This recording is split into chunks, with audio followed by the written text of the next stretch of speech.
ほら、ルフィ、今一緒に海賊になる仲間を探してるんだ。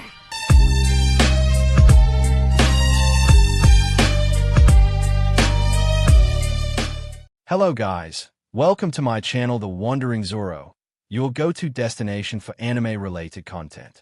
And if you're new here, don't forget to hit that subscribe button and turn on notifications so you never miss out on our latest videos. In today's video, we're going to be diving into the last of the series. So be sure to stick around until the end, and let's get started. Wait, Izuku turned to see a young man with white hair and a hero suit rushing towards him. Is that Frozone? Sorry to disturb you when you're supposed to be going to the infirmary, but I had to say this. The man then bowed. Thank you for helping my brother. Izuku frantically pulled him up with a panicked squeak. Is bowing something rich people just like doing? He wondered as Frozone, or as he introduced himself, Natsuo Todoroki started speaking. Shoto's always been an overthinker, and right after he got past the stupid promise he made to never use his flames, he almost hurt Fuyumi, our sister. Me and the old man made sure no one got hurt, and Fuyumi was totally chill about it, but he had an existential crisis or something. Anyway, enough rambling, he said as he slapped his cheeks. Point is, you basically saved him from himself. Words cannot explain how grateful our whole family is. Dad and Mom went down to talk to him. Otherwise, they'd be here too. I'm glad I could help, Izuku said with a smile. All right, I'm gonna go find them. Congrats on your victory, and good luck for the finals. Us pros technically shouldn't take sides, but I'm rooting for you. What a refreshing guy. Izuku thought to himself as he continued walking down the corridor. How come Todoroki-kun and Endeavor aren't that chill? You idiot. Out of consideration for Recovery Girl, Izuku didn't phase through the beating she was giving him right now from her syringe walking stick thing. It really wasn't as bad as it looked, Izuku weakly protested. I've told you before, just because your body isn't like a normal human's doesn't mean you can keep blasting off body parts. But they grow back. Not the point here. What an explosive finish. Bakugo defeats Ida by knockout. Bakugo moves on to fight Midoriya in the finals. There's another boy who can't hold back. Recovery Girl muttered darkly as she moved to prepare a bed for Ida's checkup. Did you both grow up not learning what limits are? Our teachers were pretty adamant on us breaking those. Izuku said with a small smile as he remembered his martial arts classes with Kakin at Mori-sensei's dojo. What's with that smile? Before she could say anything, the doors opened to see Ida walk in robotically. Recovery Girl, forgive my impudence, but I ask you to please heal my left leg, as I am unable to properly walk on it currently. With a perfect 90-degree bow. I think I've seen more bowing today than I had in like the past 3 years. For some reason, she didn't scold or hit Ida with her cane, which Izuku personally found to be a sign of discrimination. A minute later, Katsuki walked in. Old lady, Aizawa-sensei said I had to get a slip from you to say that I'm good to fight. One thing at a time. I'll handle Ida's leg first, then I'll give both of you your slips. While she moved to do as she had just said, Katsuki turned to face Izuku. We've got the green light for it. While Ida and Recovery Girl glanced at them with slight confusion, Izuku's eyes widened. Really? They didn't say something like preferential treatment? It's only cause both of us are in the finals, and got those acknowledgement stamp from the HPSC 2 years ago. Izuku nodded. How much time do we have to prepare then? Half-hour break, according to Yamada-sensei. I'll have to run to our class to get my suit then. I grabbed mine, so you're already behind. Do you seriously have to make everything a competition? Yes, it's time for the final match of the first year sports festival. The explosive boy with the greatest firepower in the first year, against the untouchable god of speed. But wait, what's this? Both Izuku and Katsuki walked out onto the field amidst a rain of applause and cheers, standing on top of the ring and facing each other. As I'm sure everyone has already noticed, these two are in their hero suits. This is because of a request made by both of them that the principal has decided to approve, and so not only is this the finals of the sports festival, it's also an exhibition match to display the strength of Japan's future. With Aizawa-sensei's clarification done, Midnight-sensei walked up. No ring outs. Victory only by knockout or surrender. Me and Cementos will be moving away immediately after the match starts, but we will stop anything too extreme, so keep it moderate. Both Izuku and Katsuki nodded, completely ignoring the last part. Well then, begin. Izuku took a step forward, bringing up his katana as Katsuki brought his staff behind his back. Do you want to start small and move up, or go crazy from the start? Katsuki pondered for a second, before grinning. I say we make a show of it. Izuku smiled, and then jumped back. All right. He raised his sword up, the tip pointing as the sky as he entered his flow state at 20%. Solar Flay. He released an arc of glowing white light that Katsuki jumped to the side to dodge.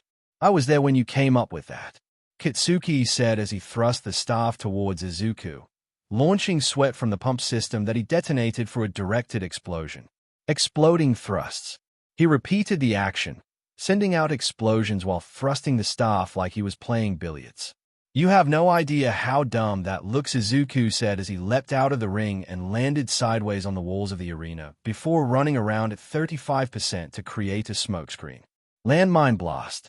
He cleared the smoke in an instant before jumping up and aiming with his staff as he cocked his arm back for a throw. That's a staff, not a spear. You can't, holy moly. Somehow, Katsuki had caught onto where Izuku would be, and threw the staff with a cluster of explosions fast enough to catch up to the green-haired boy. This would have meant nothing since Izuku could just phase through objects. If Katsuki hadn't tied a bunch of mini-grenades to the tip. Even if Izuku had seen it through haki, he wasn't able to turn or stop the incoming blast, so all he could do was coat his arms with armament haki and bring it up to block the explosion. Still hurt. He coughed as he landed, skidding on the ground a bit before stopping and getting up to see Katsuki grab his staff. You've gotten cocky, haven't you? It wasn't an accusation, but an observation. He was uncharacteristically calm, idly spinning his staff in his hands as he walked towards Izuku. I know that you were able to see the mini-bombs I had set inside this thing, but you chose to tank it instead of dodging. He pointed an accusatory finger at Izuku. Stop messing around. I'm not Copycat, or Raccoon Eyes, or half and half. This is a fight against a guy who knows most of your moves, so either get stronger on the spot or get out of the way. Izuku blinked as he realized his earlier mistake. Calm? There was no way that look in Katsuki's eyes could be anything but anger. Anger so intense it had long passed the explosive stage. Izuku chuckled as he picked his katana back up and swung it a few times idly before flipping it, holding it in reverse grip behind his head as he got into a stance. You're right. Let's do this. Divine Departure. Izuku swung with a roar, releasing a slash of haki so potent it gouged the earth as it made way to Katsuki. Undeterred, the explosive boy jumped to the side, using the wall as a springboard to jump towards Izuku in a rush of explosions. Izuku punched the ground, releasing a force that sent him flying into the air for a bit. 30 would have been my max for long-term use before my body starts breaking. But he's right. He closed his eyes for a second, concentrating to feel the endless source of energy. Or, if I don't evolve right here, I'll never be able to be a real hero. Flow state, 40%. He landed with a grunt, creating a second tiny crater as he tensed his body. It's a complete different level of strain compared to when I went from 20-30, he thought to himself. Overflow breaks my body so fast I can't even feel it, but I can feel the pressure on my body right now. Where are you looking? He gasped, realizing he'd been focusing on the wrong thing as he jumped back, accidentally crashing into the walls of the arena. Well, at least I can still move. Exploding thrusts. Solar thrusts. Izuku matched Katsuki's rush of explosions, using haki to throw his own beams of light at the exact spots where Katsuki's explosions were. He dashed forward, closing the distance before bringing his sword down for an explosive solar flay. With a roar, Katsuki swung his staff up too, releasing a blast from the tip that hit the solar flare point blank. The impact caused a shockwave that sent both Izuku and Katsuki back, and their weapons flying. Light arrow.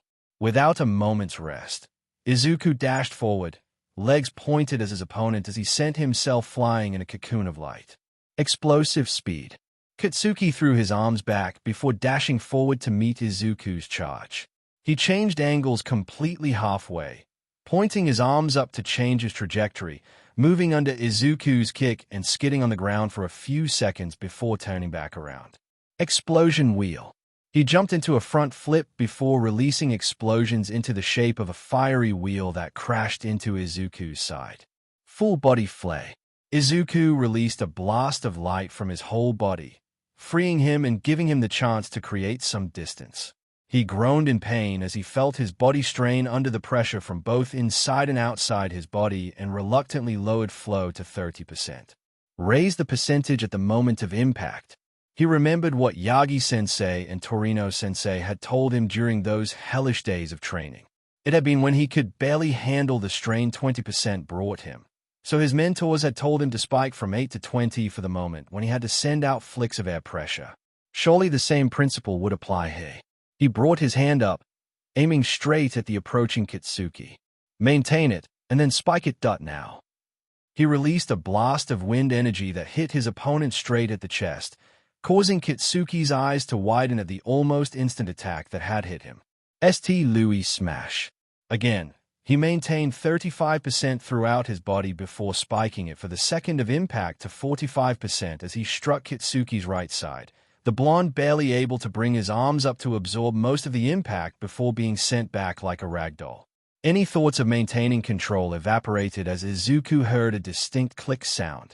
Kitsuki froze too, and both of them turned to look at his grenade-shaped gauntlets at the same time. Hey, I'm allowed to use these, right? The question wasn't directed to Izuku, but to the teachers. That we wouldn't have given them to you if you weren't. Make sure not to hurt the audience. Kitsuki turned to face Izuku with a grin as he brought up his arm and aimed straight at him. You heard that right? Yeah. And you know what I'm about to do? Yay. You ready? No.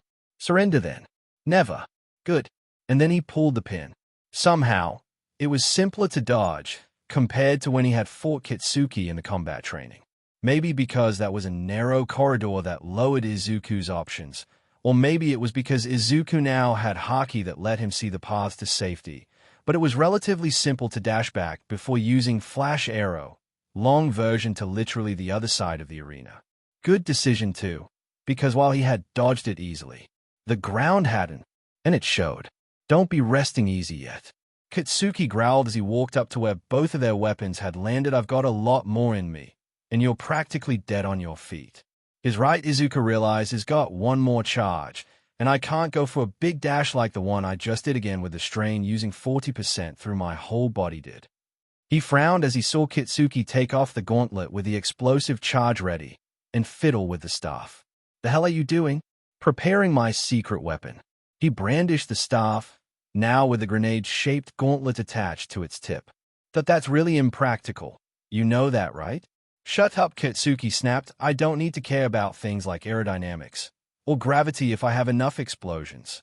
As if to prove his point, he jumped up, miniature blast sprouting from his left hand as he aimed with his right, reminiscent of the start of the fight when he had hit Izuku with that spear-throwing move. He sighed and got into a stance, right arm cocked back and left in an angle to be able to swipe the air. I'm gonna have to deal with another scolding, but I'm not gonna let myself go down either. He moved his left arm to be diagonal to his body, in the same pose as those old pre-quirk videos of martial artists breaking through stacks of bricks using chops. Just for the next minute. Overflow. Izuku channeled one for all at 100% through his arms and his back leg while maintaining the 30% through the rest of his body. It was a testament to how focused he was right now, that he was able to bring out haki onto his left hand at its full force after that. Let's finish this, his explosive opponent yelled as he finished bouncing around in the air at the same spot, now in a spiral of smoke while still holding the staff gauntlet thing in his right arm. Yeah, Izuku knew Kitsuki. He knew that while his friend was great at analyzing, being able to break down opponents in his head at a pace that matched Izuku. But he also knew that Kitsuki's solutions to problems that couldn't easily be blasted tended to be bigger or more explosions. So, when he saw him throw the weapon at a speed incomparable to the previous throw, he didn't hesitate to swipe his haki-covered 100% left arm forward to release a storm of wind pressure. California smash. Final blast. The explosions weren't deterred by a bit. only deflected to miss Izuku by about 2 meters and be embedded into an array of wall cementos made to protect the entrance hallway. But Izuku knew it wasn't enough. Katsuki wasn't the type to let a weapon finish something, and it was proven when he saw the blonde launch himself forward with the smoke from before swirling. So, he released the energy he had in his right leg, launching himself forward to meet Katsuki's attack point blank with his right fist. Howitzer impact. 100% Detroit smash. It's time to confer the medals. And the one who will present the medals is, of course, I am here to distribute the medals. Our hero, All Might. A moment of awkward silence. Then, sorry, I talked over you. Midnight Sensei apologized as he stared at her. Anyway, let's begin the ceremony. Ida Shonen was unable to join us due to personal circumstances, so we will start off with the other person at third place. Izuku had to hide a wince as he heard All Might's booming voice from practically right in front of him. He should have been used to it by now, what with the fact that they met up every day for almost a year, but maybe all the blasts from his earlier 2 battles had taken a toll on his hearing. Todoroki, my boy, congratulations. I'm sure you had your reasons for suppressing your fire side, right? Izuku couldn't hear so All Might hugged the boy and give him some words of encouragement or something. Now then, Bakugo Shonen. I must admit, I am surprised to see you this calm. I gave my 100%. If I lost after that, it just means there's more things that I have to work on. He said the words, but his expression said the opposite. Right. Well, that is a great attitude to have, Bakugo Shonen. Take this medal now, and grab the gold next year. Katsuki didn't resist All Might putting the medal, or the hug. His face when he glanced at the silver medal wasn't exactly reassuring, though. And now, for the victor of today's event. Midoriya Shonen, you truly went beyond today, didn't you? I did what I was asked to do, Izuku said with a smirk. At All Might's quirked eyebrow, Izuku leaned in and whispered to his mentor. I showed the world that I was here, just like you said. His mentor's eyes widened before a booming laughter escaped him. That you did, my boy. Truly, exceptional work today. With that, he put on Izuku's gold medal and gave him a hug before turning around with a flourish. And there you have it. This year, it's these 3. However, heed these words, folks. There was a possibility for any of you in the arena to stand here. Just as you saw with your own eyes, they compete with each other and go to greater heights. And to that sentiment, I'll add one final thing. Everybody say it with me now. Plus Ultra. Thank you for all your hard work today. All Might. That was obviously the time to say plus Ultra. But everyone worked so hard today. Hey, isn't that Izuku Midoriya? For real, where? That head.it really is him. Izuku was not prepared for this. He got on the train like normal and checked his messages on the phone like normal. And then people randomly swarmed him, showering him with compliments, both about his quirk and his fights. You were so cool, man. You're shorter than I thought you would be. He did have to remind himself that cutting up a train to run to school would be UN heroic a couple of times. What are you doing walking so leisurely? Izuku jumped a little as he saw Ida sprint past him in boots and a raincoat. We've still got 5 minutes. Izuku called out behind his friend as he started sprinting behind him. The baseline for those in UA should be 10 minutes early, Ida declared, matching his pace with Izuku to run beside him. If you're worried about my brother, you don't need to be, Ida said as he took of the raincoat's hood. The one I'm worried about is you, Izuku said, closing his umbrella. I know very well that seeing someone you admired so much in that kind of a state hurts more than you can put into words. He pat Ida on the shoulder before moving past. No matter what, know that me and the guys from 1A have your back. He wished he had turned back, because the expression on his friend's face wasn't one that a hero should have. You'll be coming up with your hero names today. Hell yeah. This is related to the internships I mentioned the other day. Aizawa-sensei continued like no one had said anything. The work you'll be doing is an expression of interest in your future professional. It's not rare that interests dry up by graduation, so make sure to show off what you can do. Now then, the tally of nominations is as follows. Todoroki 4,123. Midoriya 3,876. Bakugo 3,556. Yui Orozu 498. Ida 306, Tokami 301, Kirishima 68, Uraraka 28, Zero 16. Normally it'd have been more balanced, but this year the attention leaned heavily towards 3 of you. Hey, how come Todoroki has more than Midoriya? Isn't the order reversed? A lot of those must be because of my dad. Todoroki said, regardless of whether you got nominated, you'll be getting experience, so don't worry about that. For that, you'll be picking out code names. You can choose temporary names, but you should be careful, because if you pick something strange then, there'll be hell to pay later. The class turned together to see Midnight Sensei walk in. The names you come up with today might end up being the name the world will know you as. So, I'm here to make sure no one ends up with something weird. Izuku clapped with the rest of his classmates as Kirishima sat down after showing off Red Riot as his name. Midoriya, have you finished yours yet? Izuku blinked at Sensei's question, before standing up to show off his name to his friends. The light hero, Beacon. I came up with a name when I was younger, so this was easy. Good. Simple name, and a great tagline. Alright, next is Bakugo. The explosion god, Dynamite. Well, Dynamite is good, but maybe use explosion hero instead of explosion god? God is just a big word to use, you know? Midnight Sensei gave her feedback. What about King then? Katsuki said with a scowl as he changed his board. Sure, sounds good. Eventually, Todoroki stepped up to show his. My brother suggested this. The temperature hero, Frozen Fire. Todoroki, can you actually freeze fire? Midnight questioned. No, I cannot. Then I don't think that'll work. That name might be a bit misleading, you know. Understood. Todoroki bowed, before moving to the side for Ida to show his name. I'll just use Tenya, for now, Ida said in a low voice as he glanced at his own board, like he wasn't sure about it. Midoriya. Izuku jumped a bit in his seat, and turned to see Todoroki standing beside him. The name I had picked out wasn't accepted. I can't think of using anything but my given name, so I came to ask for help. Momo, who had been talking about something with Gyro, paused as her friend suddenly looked at Midoriya. Todoroki is asking Midoriya and Bakugo for hero name suggestions. Gyro-san, eavesdropping on others is not all right. Yeah, all right, her friend shrugged it off. Now that we know, though, why not join in and help the poor guy out before they name him something stupid? Ignoring Momo's disapproving gaze, Jiro moved to stand on the other side of Izuku's table. Just use Ice Hot. Katsuki argued with Izuku as the trio of 1A's strongest tried to find a good hero name for Todoroki. It has both his powers, and it's short. Yeah, but you use it as an insult every time. Izuku pointed out using an insult for a hero name is just dumb. You're dumb, and you've got the brain of a child. We are all children. Todoroki commented quietly.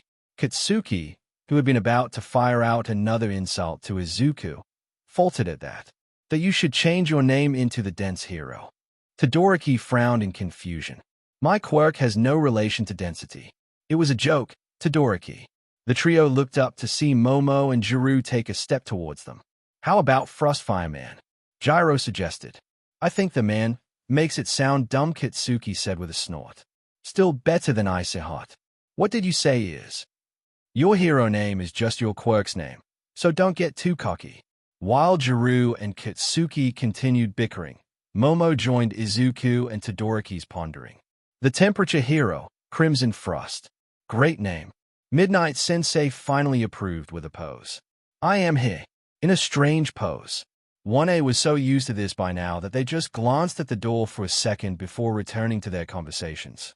Izuku, who had been about to open the door, looked down at his mentor with mild amusement.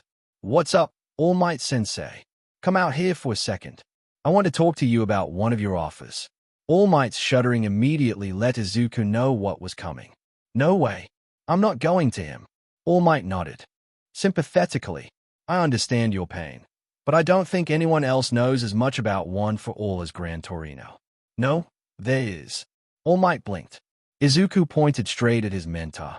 You're here.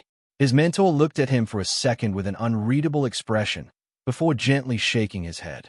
I understand that you want to train more with me as my successor, but I'm afraid we can't do that. My time in my muscle form is all being used up in my day-to-day classes, so I wouldn't be able to really train you anyway. Izuku nodded, before bringing up his own points. Big or small, you're still All Might. What I'm after isn't someone who punches like me. I need someone who can teach me about being the number one. There's only one of those, Sensei. His mentor looked at him quietly, searching for something. He must have found what he was looking for, because he sighed and nodded. I'll call Torino-sensei for handling the practical portion. You must understand, though, that you won't get much benefit from juggling two teachers, especially when one of them is as intense as him. Izuku nodded. That's what I'm gonna need. The sports festival showed me that I've got too arrogant. All Might nodded. Your battle against Bakugo Shonen, eh? So you think getting beat up for a week will help you lose that? Izuku chuckled. It's not like I just want to get hit, Sensei. If I just wanted people stronger than me, I could have gone to Endeavor or Edge Shot, since they both sent invites as well. I came to you because I'm your successor. How did I be neglecting my duty as your mentor, haven't I? I'll make sure to take you out on patrol with me at least once my Midoriya Shonen. This, I promise you. Welcome to Might Tower, kid. Izuku walked beside Gran Torino and Yagi-sensei in his muscle form into All Might's agency. For the rest of the week, you won't get to see this area, so be sure to soak it all in. Why won't I get to see this? I'm gonna go on patrol with Torino-sensei. So wouldn't I leave from here? There's an opening at the top that I always use to go places. Yagi-sensei said with booming laughter. You'll see that it is much more effective to always be in motion when you're a hero. Now, I've already added your details into the tower's system, so you should be able to go anywhere in here. I'll be back at the end of the day. With that, the man walked back out of the double doors and flew off back to UA. All right, go suit up. Torino-sensei said after 10 seconds of looking around. Meet me at the top floor. It's time for your first patrol. Flash arrow. Izuku quickly took down the burglar, pinning the man's magma arm down with a hockey-covered arm. Good job, kid. Efficient and quick to respond. Only thing I'll comment on is that you could afford to hold back a bit more. Pavements are quick to repair, but heroes need to avoid property damage. Izuku nodded, seeing the crack in the ground where he had pinned the burglar down. Now, what do we do after catching a criminal?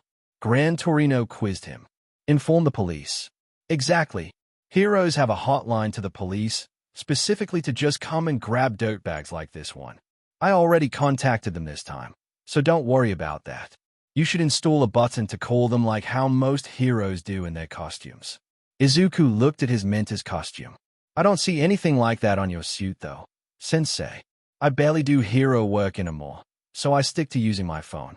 Heroes like Endeavor or Best Jeanist have teams around them, or in their ears, so their sidekicks usually make the calls for them. All Might just usually picks the criminals up and goes to the police himself.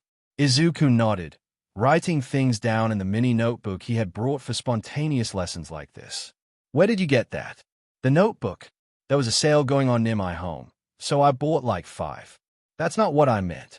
The criminal, who had been presumed to be unconscious, tried to wiggle out of Izuku's grip while this conversation happened.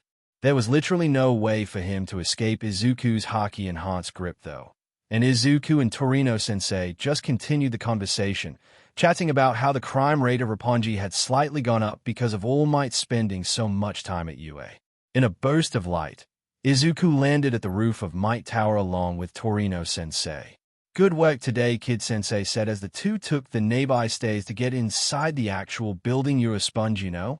You're absorbing this stuff pretty quickly.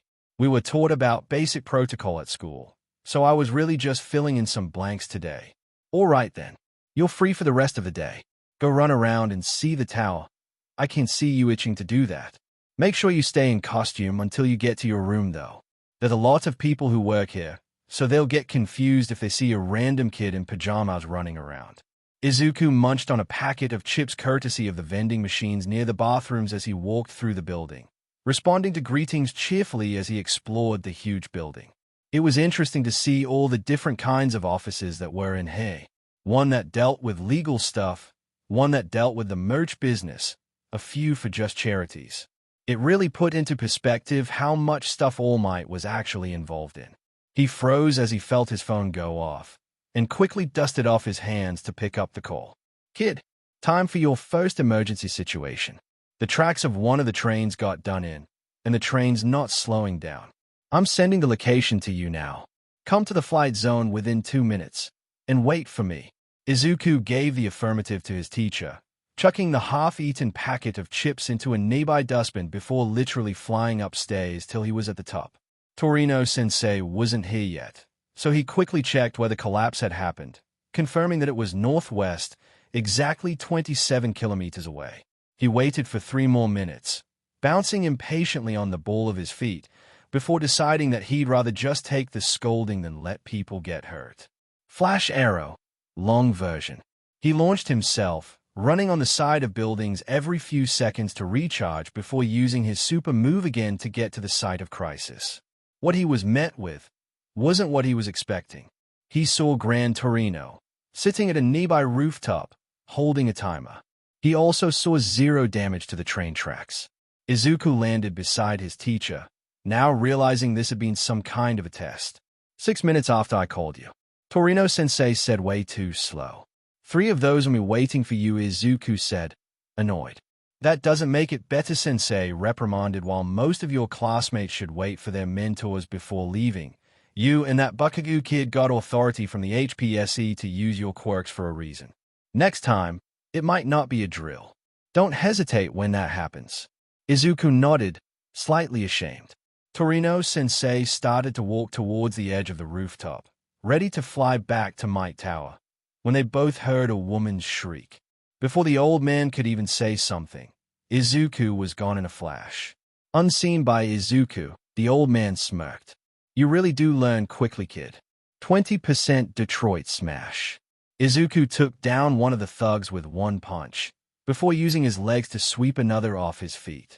A third guy, presumably a lookout from where he had been standing, could only let out a yell of confusion before being knocked out by another Detroit smash. The guy who'd been sent to the ground was next, and Izuku kicked him away from the almost victim, a young woman who was clutching her handbag to her chest and had tears streaming down her face. The woman and Izuku just stared at each other for a second, before the woman rushed forward and hugged him. Thank you, she wailed, thank you so much. If it weren't for you, I'd have died, oh God. While she collapsed in his arms, Izuku awkwardly stared at his teacher, wordlessly asking what the hell was he supposed to do here. Torino-sensei pulled at his cheeks, making a smile that resembled All Might. Right. Reassuring someone is also a part of being a hero. Izuku gently rubbed the woman's back, saying things like you're all right now and other nice things. After a few minutes, she finally calmed down, stepping back with a slight blush of embarrassment. Sorry about that. It's fine, Izuku said with a reassuring smile as he and Torino-sensei tied the trio up after what you've been through. It's only natural. It would have been a lot worse if it wasn't for you, the woman said with a bow. By the way, could you tell me your name? Izuku had been about to say his name, before remembering that he was technically on duty right now. The light hero, Beacon, Izuku said maybe a bit proudly. I'm interning under All Might right now. Under All Might?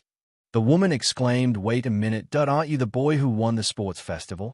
I remember you now. Yeah, that was me. Izuku had to admit, he was a bit put off with how quickly she had switched gears. She's probably holding back her tears right now, Gran Torino gruffly said after the police came to take her statement and arrest the 3 tied-up goons. I wouldn't be surprised if she breaks down the moment she reaches home. Izuku nodded. And I wouldn't be surprised if she comes to Might Tower within the next 3 days to see you. Izuku nodded, still lost in thought. Wait, what? Why would she come to see me? You saved her. Torino-sensei said like Izuku was an idiot. Not just that. You held her when she was at her worst. I wouldn't be surprised if she tried to ask you out, kid. Izuku's eyes widened, and he became a spluttering mess. Ask out. But we, and I, no matter what. Do not get too close to someone you've saved, his teacher said firmly. To them, you'll have become something like a god. After all, you swooped in on probably the worst day of their life to save them. Honestly, I'd say the same about fans, but most of them are really not that bad. Izuku nodded again. The world.is really messed up, huh? Torino-sensei nodded gravely. That's why we do what we do. Stopping these things, like what you did today, help make it a little less terrible every day. Izuku nodded, pondering his mentor's words. I think I need to look into some psychology books. Next time I need to comfort someone probably won't be like this. There's a book Toshinori got halfway through before he left for America. I don't remember the name, but there should be a copy at the library in Might Tower. There's a library there. Any facility you can imagine is probably in that tower, kid. There's enough crime in Roppongi for me to get used to crime, though.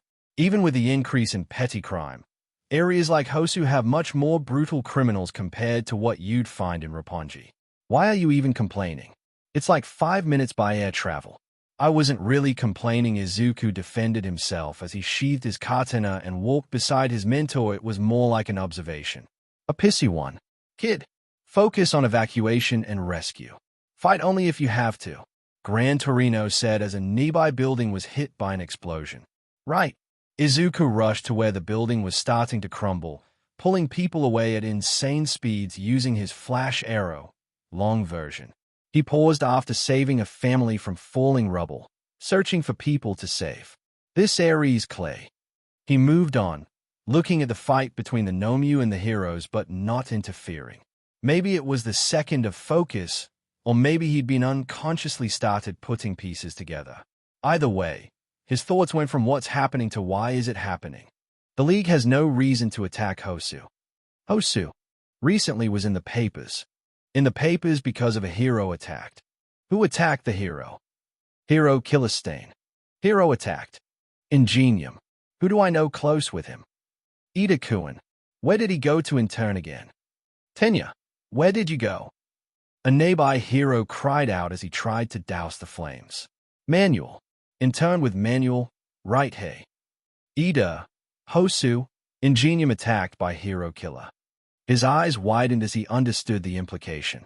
Ida went after the hero killer. And then he was off. He dashed through alleys, not even glancing to the sides. He let observation haki do what it did best. Sense. You shall be an offering to a just world. The sound came from about 10 lanes away, and even with his insanely enhanced senses he barely heard the whisper. Shut up. No matter what you say, you're just a criminal who hurt my brother. I'll barely make it in time. Izuku cursed, still dashing through lanes at 30%. Just as he had figured, he came in contact with the scene just as Stain began to swing his sword. There was no time to think, just Geo, pushing his body to 50%, 10% more than what he could handle at a constant rate. He moved. Even with the boost in speed, he didn't have enough time to pull his blade out to deflect or kick Stain away. So, he used his own body as a shield, pushing Ida out of the path of harm. What who the hell are you? Stain growled as he saw his would-be victim be replaced by a glowing Izuku. The light hero, Beacon, Izuku said as he stood up and pulled his own katana out and held it in one hand, Stain's blade having just passed through him earlier. I came to save you, Ida-kun. He glanced at the crying Ida. Can you move? We need to get to a populated area. Get some backup. I can't move, Ida muttered ever since I got slashed. I can't move my body. Izuku nodded, before his eyes widened.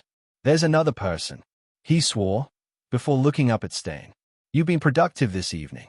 Stain stared at him. Do you like that not talk or? I talk. Stain said I am not used to people talking to me though. Izuku nodded social anxiety. No, Stain snapped, people you're stabbing tend to be unable to carry conversation. That also makes sense, I guess.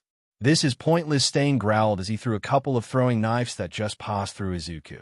Yeah, so was that, Izuku said, still not moving to attack with one of his hands behind his back. How long do you plan to just stand there? As long as it takes for you to start running. Run? Where would I run to? Either towards me, or away from here. Either way, I get the chance to get these two to help. Seconds after saying that, he moved his other hand to hold the katana properly. Stain narrowed his eyes at that. This child most likely alerted someone using. He sighed, before dashing forward at a speed that the non-haki-infused Izuku could barely pick up. His target isn't me. Izuku swung at where Stain was about to be, before suddenly changing directions and launching a solar thrust where Stain was about to jump to. Stain barely managed to bring up his sword to block the attack, and still got pushed back against a wall, hard. How could you predict my moves like that? The man questioned. Your quirk is not a brain enhancement type. My quirk is an everything enhancement type, including eyes. I could see you tense the muscles in your legs for a jump before you even started running. It was all nonsense, obviously. Izuku's left eye slightly glowing red because of his sudden activation of observation haki, clearly showing that. But Stain didn't know that. Now that he had seen Izuku's reaction time, as well as the uselessness of trying to hit him, surely he would retreat, is what Izuku thought. But Stain instead brought out another knife. This one made a light green crystal instead of the usual metal. Is that your lucky charm? Izuku asked with a small smirk. It may very well be the cause of our demise, Stain said, tone deadly serious, so I would suggest dropping the jokes. Izuku didn't drop the smile, but he did tense. The aura around that thing wasn't normal, and even though he'd normally things like that just pass through, he decided that he wanted to stay far away from it. Why is it glowing, though? He asked. It's made of a special crystal only harvestable from the bottom of the sea, Stain said as he gripped his sword in his right hand and the knife held in reverse grip in the left. And why it's glowing is something you will see right now. And then he moved. Again, Izuku saw through his movements pretty easily with observation haki. He moved accordingly, using his katana for a solar slash that forced Stain to duck, and a burst of speed from his flow state, 35% to easily kick him in the face. He grinned as Stain went flying, the knife having been knocked from his hand crashed into the far wall. In that time, Izuku rushed to the paralyzed pro hero and quickly brought him back to where Ida was. He then pointed up, releasing a huge beam of light that continued going up till it hit the clouds. In this darkness, no way anyone ignores that. Why didn't you do that earlier? The pro groaned. If I did that, he might have decided to cut his losses and run. You were near him, so he'd probably still kill you before leaving. And if Izuku moved to stop that, the maniac would jump over Izuku's sword swing and chuck a trio of throwing knives straight at Ida's throat. This wasn't stuff Izuku was just making up in his head. It was what he had seen through observation haki. He didn't know how exactly he'd been able to see an actual minute into the future, but that wasn't the point right now. Izuku froze as he heard Stain's laughter as he carried Ida and Native on one shoulder each out of the alley. Immediately, he dropped down to the ground, ignoring a bunch of throwing knives. How many does this guy have? And dropping Ida and Native on the ground. How are you still awake? Izuku questioned as he pulled his katana out again and pointed the tip at Stain. That was a hard hit. Stain's face, half covered in stains and bruises from an injury near his right eyebrow, was like a statue's as he slowly bent to pick up the green knife and licked it. Izuku blinked in disgust, before suddenly falling forward. What? My quirk, Stain said slowly as he picked up his katana and started walking towards. Izuku allows me to paralyze anyone whose vital fluid I have ingested. But you didn't get any of mine. Izuku cried out in protest. I don't even remember if I have vital fluid, with a body like this. Stain stopped for a second, before pointing at Izuku's right leg. Sure enough, there was a cut on it, less than an inch long, but it floored Izuku. The blade that should have just passed through. He whipped his head up to see the glowing knife. That thing. It erases quirks. He muttered. No. Stain refuted. C Prism does not negate powers, but brings powers like yours down to follow the same rules as the rest of us. While Stain monologued, Izuku tried to use haki to overpower Stain's suppression, almost succeeding before a shot of pain at an unbelievable level shot through his body. He had to hold back a groan of pain and look down at his sliced ankle to see the cut glowing green. The cut dot poisoned me, he gasped. Most things made of C Prism would not do that, Stain informed him, finally having made way to where Izuku lay, but my knife was custom made to leave shards inside wounds. How does that even work? The maker's quirk allowed him to put such a function. He then brought his sword up, aiming for Izuku's neck. With it flowing through your veins, your whole body will be vulnerable. Izuku shut his eyes tightly, trying to bane the pieces of sea stone in his body with an overwhelming amount of haki. But it wasn't enough, and the blade never came. When Izuku opened his eyes, he saw that Stain had moved past him and was standing above Ida. Wait, he cried out desperately, weren't you gonna call me first? You are worth letting live, Stain said resolutely. You carry the true spirit of a hero, and great potential too. With that, he swung down to end the life of Tenyo Ida. Or he would have, if he hadn't had to dodge a torrent of flames. Midoriya, at times like this you should be more specific. Todoroki Shoto hero named Crimson Frost arrived holding his phone in his right hand and flames emitting from his left. Izuku let out a laugh as he saw Todoroki stow the phone away in his pocket. Your timing is amazing, Todoroki-kun. Todoroki nodded, moving forward to cover Izuku as well. He paralyzes you if he licks your vital fluid. Izuku said. Still trying to purge the poison from his system, he had a special knife to cut me. Todoroki nodded at the information, eyes still not leaving Stain. No need to worry about that, Todoroki said, right leg raised, before stamping on the ground to release a wave of ice. In a few minutes, the pros will be here. Your beacon was a good call too. No need to worry, you say? Todoroki had to dodge to the side, and still would have gotten the small cut licked if it wasn't for the ice pillar he made to block Stain's katana. At the same time, the sword Stain had thrown up started falling, causing Todoroki to look up for a second too long. A second enough for Stain's tongue to reach the cut. With a yell, Todoroki let out a burst of flames, forcing Stain to jump away from the jewel-head teen. That was close, he muttered, taking a few steps back to dodge the next strike. All this time, Ida's constant stream of "Why are you doing this? Please stop" had been going on. I inherited my brother's name. I need to be the one to do it. You inherited it. Todoroki snapped at Ida. The ingenium I've known has never made that kind of a face. I guess there's a lot going on in your family too. Huh? Twitch. Izuku grinned as he finally felt his hand move. Flow. 30%. He dashed forward, immediately charging forward and launching a kick at Stain's incoming blade. It wasn't the green one, so Izuku didn't hesitate to let it pass through the kick and used his arm to throw the man back. His quirk's got a time limit, he said as he jumped back to stand beside Todoroki. What kind, though? The jewel-head teen muttered. Must be a pattern, Izuku responded. Can't be amount of people or time frozen. Both of these two were hit long before me. So either amount of vital fluid or the type. Todoroki concluded. He only got a drop from you, right? Yeah. Both Ida, Kuon, and Native-san have a lot more than that on them, so it's probably amount. Stain chuckled. Okay, that immediately changes my answer. Everyone tell me your types, please. I'm O-type. Todoroki shook his head at Izuku's whimsical nature, while Ida and Native told him what he had asked. I'm A-type. Mine's B. The type is correct, Stain confirmed. Why are you giving us the answer? Izuku muttered as he got into a fighting stance. His weapon dropped too far to get right now. Todoroki sent out a wave of ice again with a thrust, but Stain dodged easily. I'd like to take these two and run, but we don't have the opening. Izuku finished his sentence. We either take him down or hold him off till backup comes. Todoroki glanced at Izuku. Even with that knife, you still think we can beat him? Izuku took in a deep breath, before releasing it with a grin reminiscent of All Might's. You think we can't? It was more of a challenge than an actual answer, and Todoroki answered with a flare of his flames. All right then. You get in close, I'll provide support. Sounds good. Flash arrow, reflect version. Izuku bounced off a wall, the trail of light behind him highlighting his path for a second. It was new, to use hit-and-run tactics against an opponent whose body type should have allowed for a one-hit KO.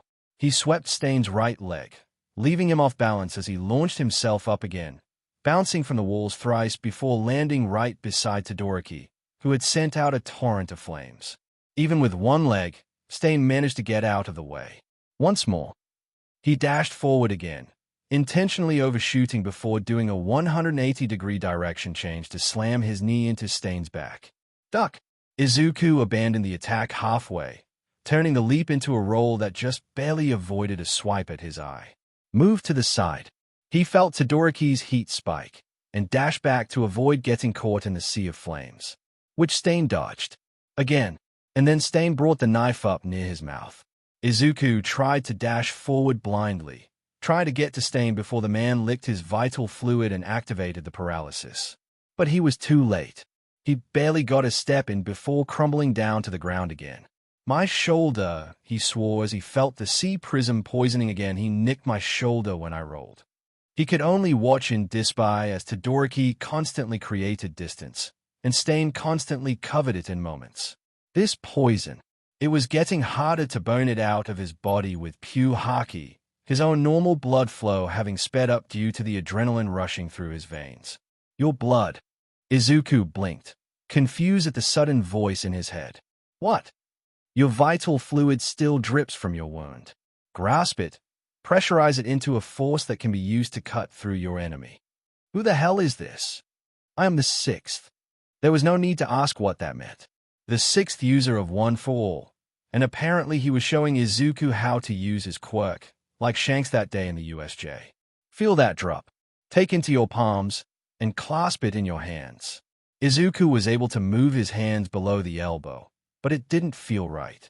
It was like controlling a character from one of those ragdoll games, where every small movement had to be done manually rather than by feeling.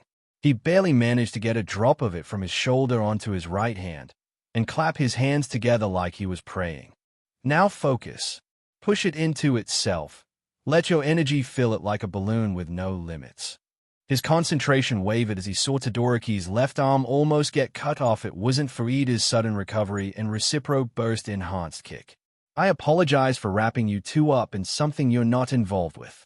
Ida began. I swear, I'll aim my punches at you next, Ida-kun, Izuku complained. But I cannot allow you to shed any more of your vital fluid, Ida declared, ignoring Izuku's interruption. But sorry for not letting you finish. Your wound has already closed. That vital fluid drop will be your only chance at using this. Right. He closed his eyes, focusing on the drop in his hands, throwing all of his light inside it. It's different from how my family used it. The vestige of the sixth mused silently to himself, because of his unique constitution. Rather than a beam of high-pressure blood, it should be a beam of light. I suppose rather than blood, a better name for that could be piercing light. Izuku aimed with the gap between his thumbs, releasing a beam of light so fast it went through Stain's katana and buried itself into the wall behind him. All four plus the immobile native's eyes widened as they saw what Izuku had just done. Izuku immediately stopped the attack, fearing hurting his friends because of such an insane move. Tell me if the attack's that fast, he complained to the sixth user. Piercing blood was not that fast. I suppose the time spent in One for All has strengthened it beyond what I had assumed. How fast was it originally?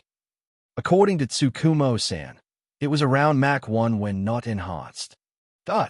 Sixth, you couldn't have warned him. Izuku flinched as he suddenly heard Shanks's voice. My apologies, ninth. It's fine, really. Kid, stop paying attention to us old-timers and go back to your fight. Right. Izuku sprang up, throwing a punch at Stain, who for some reason was moving slower than before. He went flying, crashing onto some second-floor balcony. Using piercing blood for the first time has essentially dialed your physical capabilities up to a 120%. Even your use of third's power has been enhanced because of that. Good to know. Ida-kun, is your arm all right? He asked as he saw the knives in Ida's right hand. That doesn't matter right now. We need to finish this. Ida said resolutely to Todoroki, can you freeze my radiators? While Todoroki bent down to do just that, Izuku focused on seeing the next 30 seconds. He's going to try and cut down Todoroki first. He whispered at his friends he'll use Ida-kun as a springboard to get to Todoroki. So then instead of me, you should go first. Ida nodded Midoriya first to stun him. Then Todoroki to immobilize him, and I will knock him unconscious. Right. Understood. Izuku powered flow state up again, pushing himself to 40% constant and crouched down. Now, at Ida's signal, he jumped up, probably because of the vital fluid in his eyes from a head injury from before. Stain wasn't able to properly see and dodge, giving Izuku the chance to give his right side a good karate chop. It wasn't enough, though, and Izuku aimed with his piercing light again to break all the knives he had stored at his hips, grazing the man's arm slightly and causing a deep cut. The surprised villain could only swear as he fell down faster, getting hit by a huge blast of flames before his lower half was trapped by ice. For the finisher, Ida used whasuplol extend to strengthen a kick right at Stain's neck, completely knocking him unconscious. I am here. Izuku, Ida, and Todoroki all stopped their conversation as they heard the familiar greeting.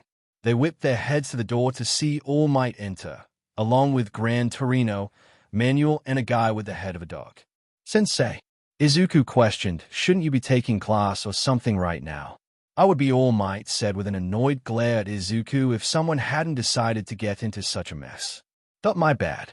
Before all of that, allow me to say something. The dogman interrupted with a cough. I am Hosu's chief of police, Kenji Tsuragami. Izuku, Ida, and Todoroki moved to stand up, but the man raised his hand. You all can just stay seated. Woof. Woof. You must be the lot who defeated the hero killer. Yes?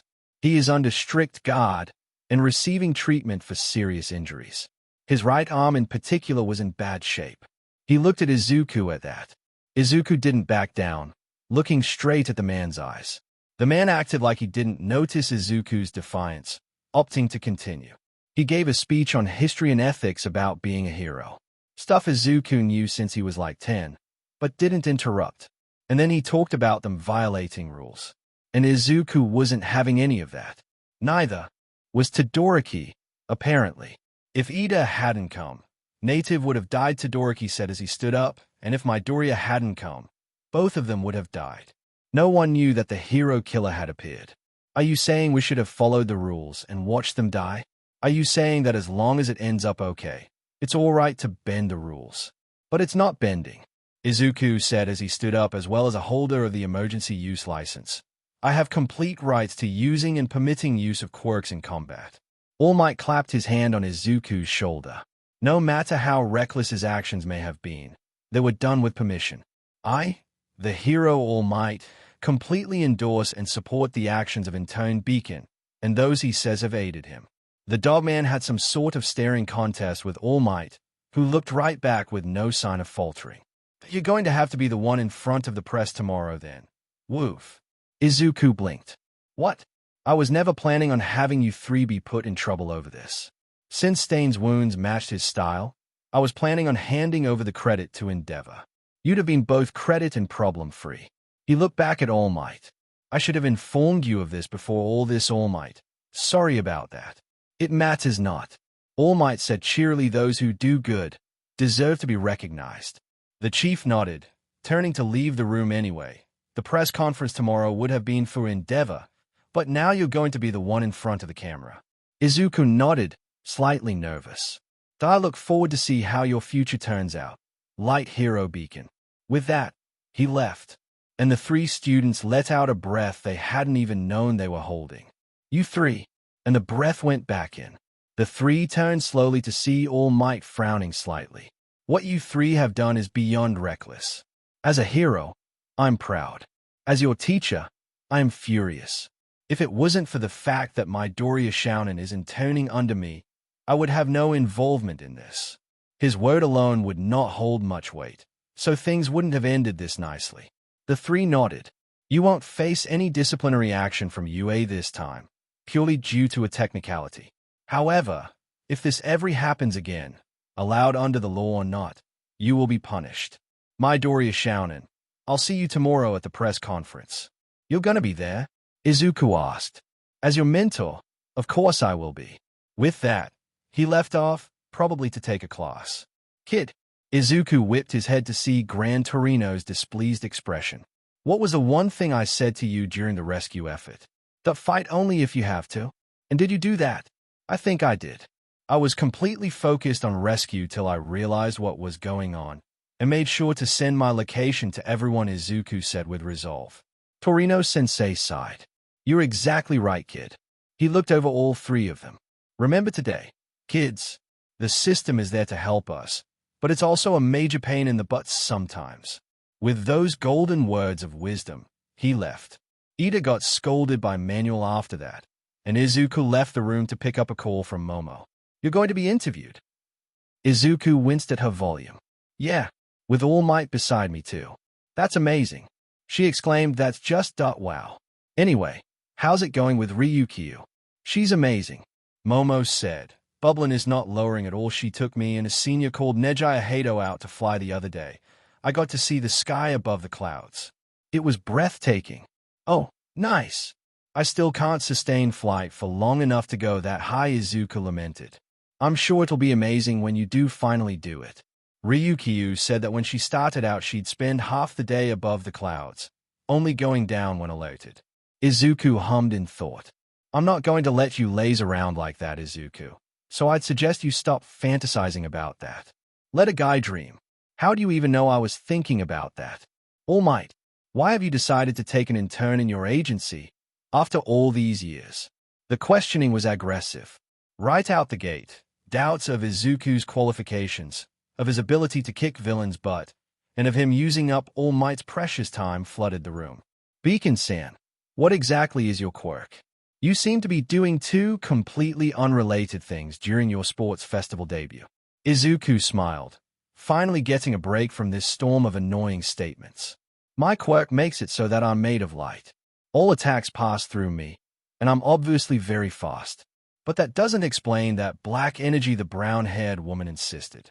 It's the same ability, just much more compressed. Izuku lied. It basically me pushing my light into itself, changing from bright to dark and speed-based to strength-based. Of course, Haki didn't actually change his fighting style in any way, but he figured he might as well give villains a red herring. Also, it sounded really cool. What is it you wish to prove by taking down the hero killer? A frowning old man asked. Prove? Izuku blinked. I wasn't trying to prove anything.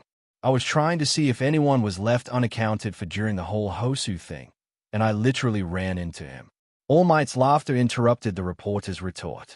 Indeed, to chance upon a villain is sadly not something rare in today's world. Yet, being able to take them down, especially when they are as dangerous as Hero Killer Stain, is something to be commended over. The reporter got the message. He did something good. Stop trying to be an idiot. After that little speech from All Might, all the questions turned into more general ones, asking about the sports festival and other things. Izuku sighed as he walked alongside the deflated Yagi-sensei. Is that always so tiring? Not for me. No, his mentor said when I started out, though. The idea that someone was helping just to help was something many people questioned loudly. Izuku sighed again. Now what? Do I go back to patrolling? Well, I took leave for the whole day, his mentor said, and I did promise you at least one patrol together. A grin dawned on Izuku's face. Race you to Might Tower, he yelled, launching himself into the sky with a jump and dashing to Tokyo in a streak of light.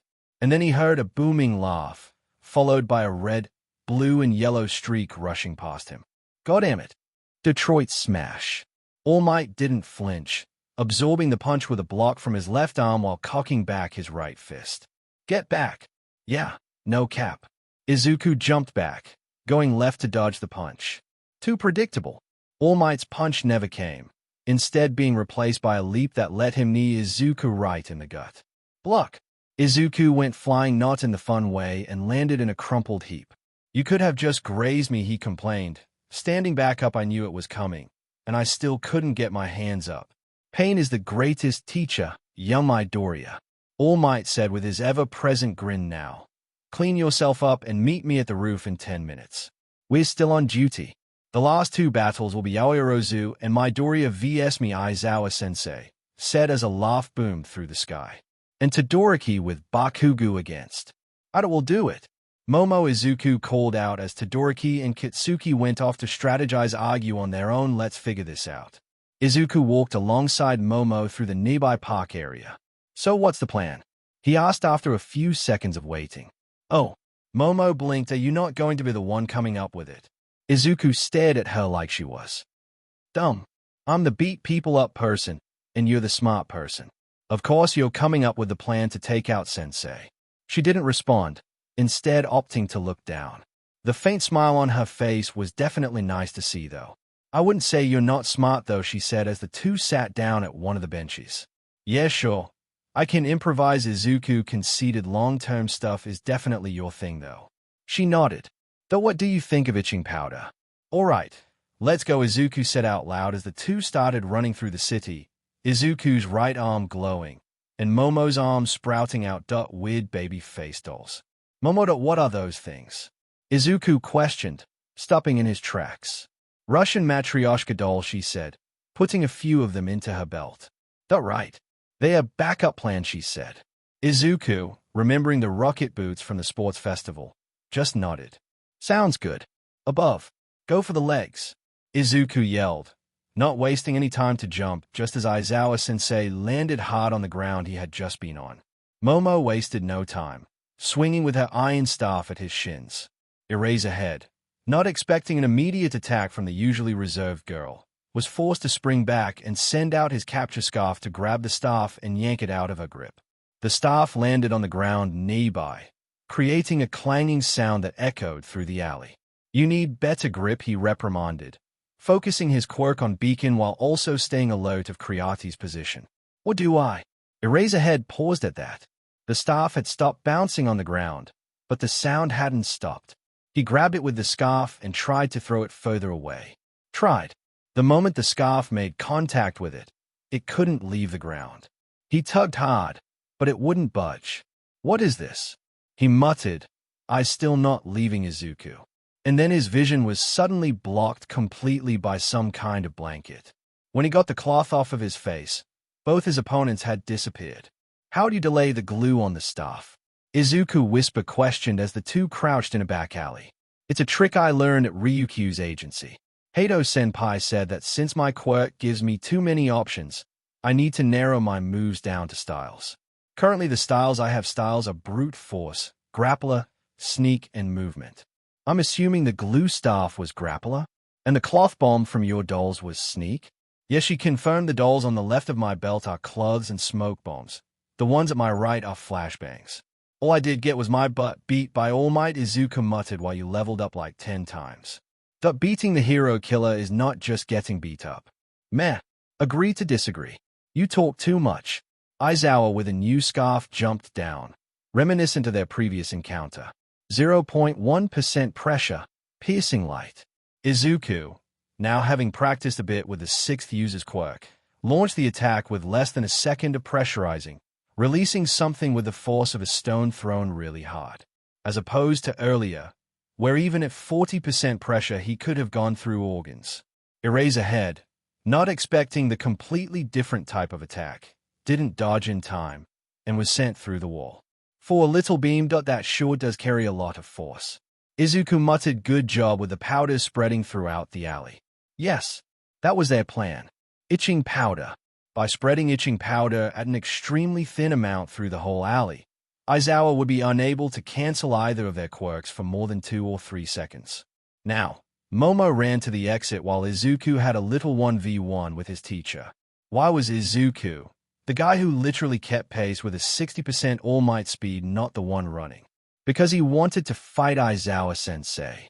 And Momo didn't even try to disagree, too used to his shenanigans. She's too good to me sometimes, he smirked to himself, bringing out his blunt katana and coating it with his light. Light that went out like a candle almost immediately. In front of him, he saw Eraserhead cough slightly as he pulled himself out of the wall, eyes already glowing. I could just run after her, you know. Yeah, and I'd catch up to you in less than a second, Izuku snorted.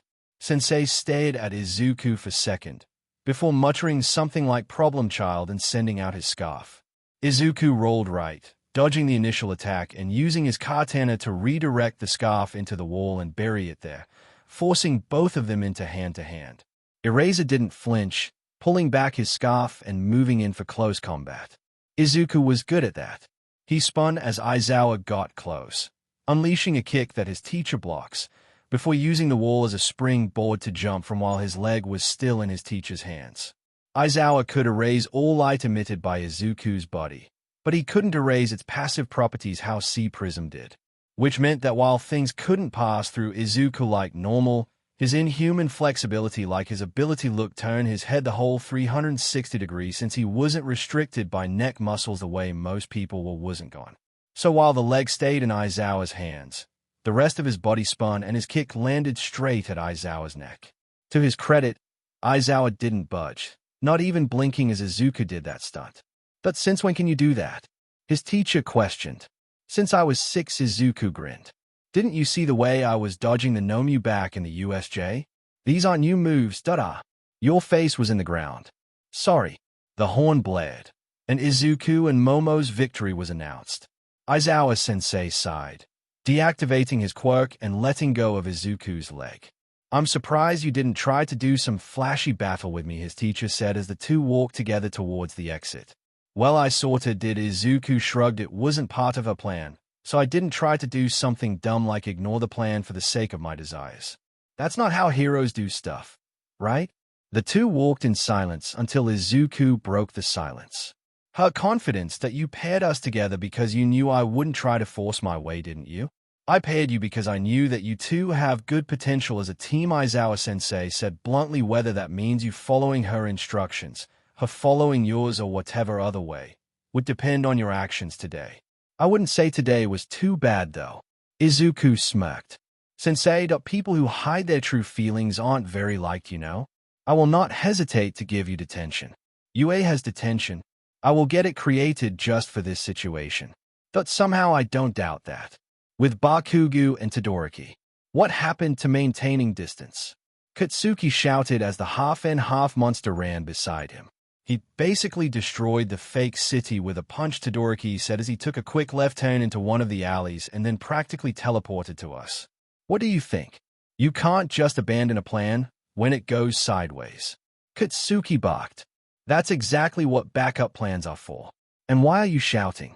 This is my natural state, Katsuki growled. All right. New plan. We fight. Try to move slowly towards the exit. Closest one tries for the exit. Other one pulls out their flashiest move to stall him. Done? Todoroki paused, then nodded. You're good at thinking on the spot. I'm good at everything. Hot. Now let's move. Flash freeze heatwave.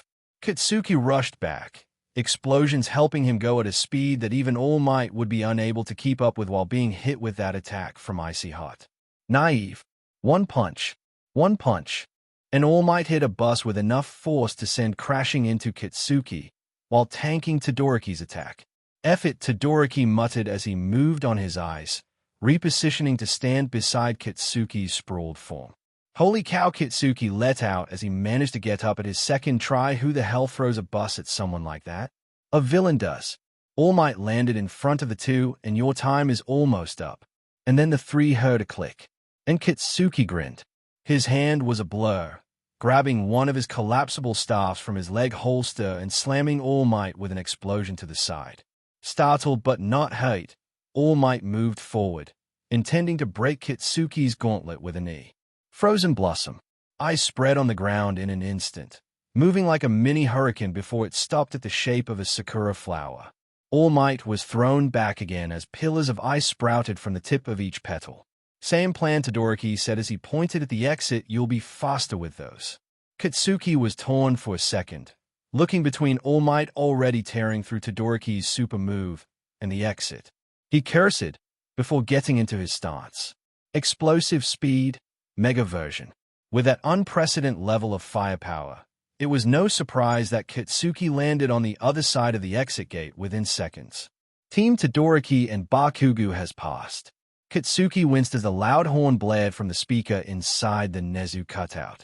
Yet, running away didn't feel like victory at all.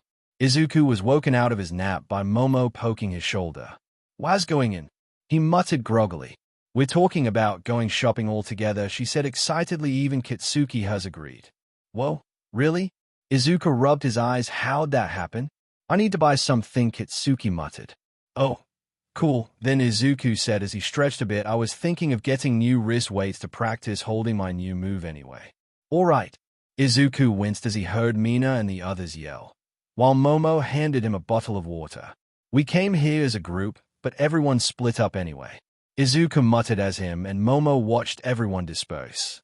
"I think it's nice that everyone split into groups," Momo smiled. "We all get to do what we need to while also having company." "Speaking of," Izuku turned to look at her. "You didn't really need to get anything, did you? You come here to see how peasants shop?" She blushed up a storm and elbowed him when he started laughing. "I just wanted to spend some time with yo everyone," she said. "Too bad you're stuck with just me, though." "I'm glad I am," she smiled before surprising him by hooking his arm with Haze. "Come on, Izuku. Show me how a peasant buys things then." "You can't think of something to say back, can you?" she said smugly. "Don't rush me," Izuku protested as the two passed the fountain. "At least let me think." "Right side." He didn't hesitate, taking a step back and dragging Momo back with him and bringing up his hand to grab the arm of the man who had been about to pull Izuku into a hug. "What, I just wanted a photo," the man protested in a voice Izuku recognized almost instantly. It's considered manners to ask before pulling someone in like that. Though I suppose a villain wouldn't care for manners who. Tomura Shigaraki? Momo didn't hesitate, rushing forward and creating handcuffs she used to tie him to the railing. Shigaraki tried to wrench himself from Izuku, but was stopped by a Haki-enhanced headbutt. "Call the police," Izuku said loudly as he moved behind the dazed Shigaraki and held the arm behind his head. "There's a villain here." The crowd moved away, multiple people pulling out phones, some to record, some to call the police as Izuku had instructed, while Momo briefed their classmates on the situation. Only you could turn a school outing into a villain, attacked Kitsuki sighed as he walked up to Izuku's side and put an arm around his shoulder. Behind them, his classmates made a perimeter, essentially preventing any civilian from getting too close and getting dusted. "I'll kill you." Shigaraki was still trying to escape. "I'll kill all of you." Izuku tensed at the sudden burst of energy from the criminal, but was able to relax as the pros finally arrived. "Seriously, what a pain," Izuku yawned as he finally left the station. As the chief witness as well as only person other than Kitsuki with a temp license, he had to actually fill out reports and stuff instead of just giving his testimony and moving on like his classmates had. He smiled as he saw his mom waving at him in a full suit and tie though. "Izuku," she said with a wry smile, "I get that I should be used to this, but you need to start carrying something with you, even when you're off duty." "I am the weapon," he said with a punch to the air, which she chuckled at before moving to open the car's doors. "Come on. I'm sure you're tired, so we can grab something on the way." Izuku nodded as he got into the car. "Yeah. How was your day at work?" Izuku asked as she started driving through the streets. "Normal," she shrugged. "I dealt with some paperwork for some of my cases and showed the interns around. And then I got a call saying my son had captured a villain, so I had to leave early." That can't be too different from when Dad did his thing, can it?" "No," she shook her head with a soft smile. "I'd get calls like that all the time back when Hisashi was still in the officer phase. I'm telling you, those 3 years before your birth were some of the most stressful I had." Izuku grinned. "You don't stress about me?"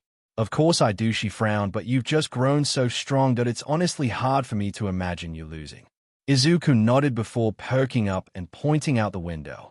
"Hey, a Mickey DS." She let out a chuckle before turning on the turn signal to go there. "Takes down a villain, and a few hours later all he wants is fast food," she sighed to herself with a fond smile, just like his father.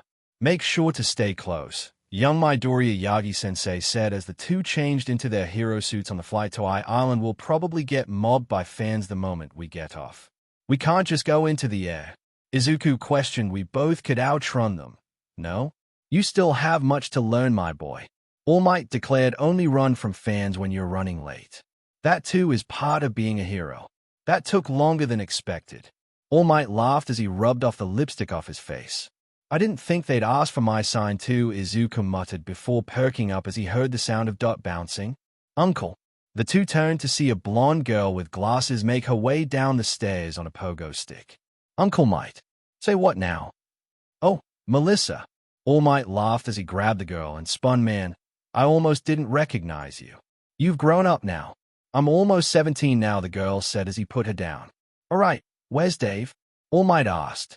"He's in his lab," the girl answered cheerily. "He's finished the first stage of some research he'd been working on for years, so I invited you here to celebrate as a surprise." "Oh, young Midoriya." All Might turned to his protege. "This is my friend's daughter. I'm Melissa Shield." The girl introduced herself with an extended arm. "Nice to meet you." "Yeah, that makes more sense," Izuku muttered as he shook her hand. "Nice to meet you. I'm Izuku Midoriya. Hero name, Beacon." She looked him over. "You're a bit young to be a hero." "No, I'm still a student at UA," Izuku said with a smile. Young Midoriya here already has a temporary license, so his official got the same status as a hero. All Might said with a clap on Izuku's shoulder. "That must mean you're Uncle Might's student then." Melissa exclaimed. "You've got a promising future then." "Huh?" She started to zoom all around him, looking over his costume design and poking him at spaces. She gasped in wonder when her finger went through his hand. "What exactly is your quirk?" Izuku passed his hand through the other one before releasing haki from the tip of his fingers. I'm literally made of light, and I can compress it into this. Also, I can make myself stronger by stacking light on myself.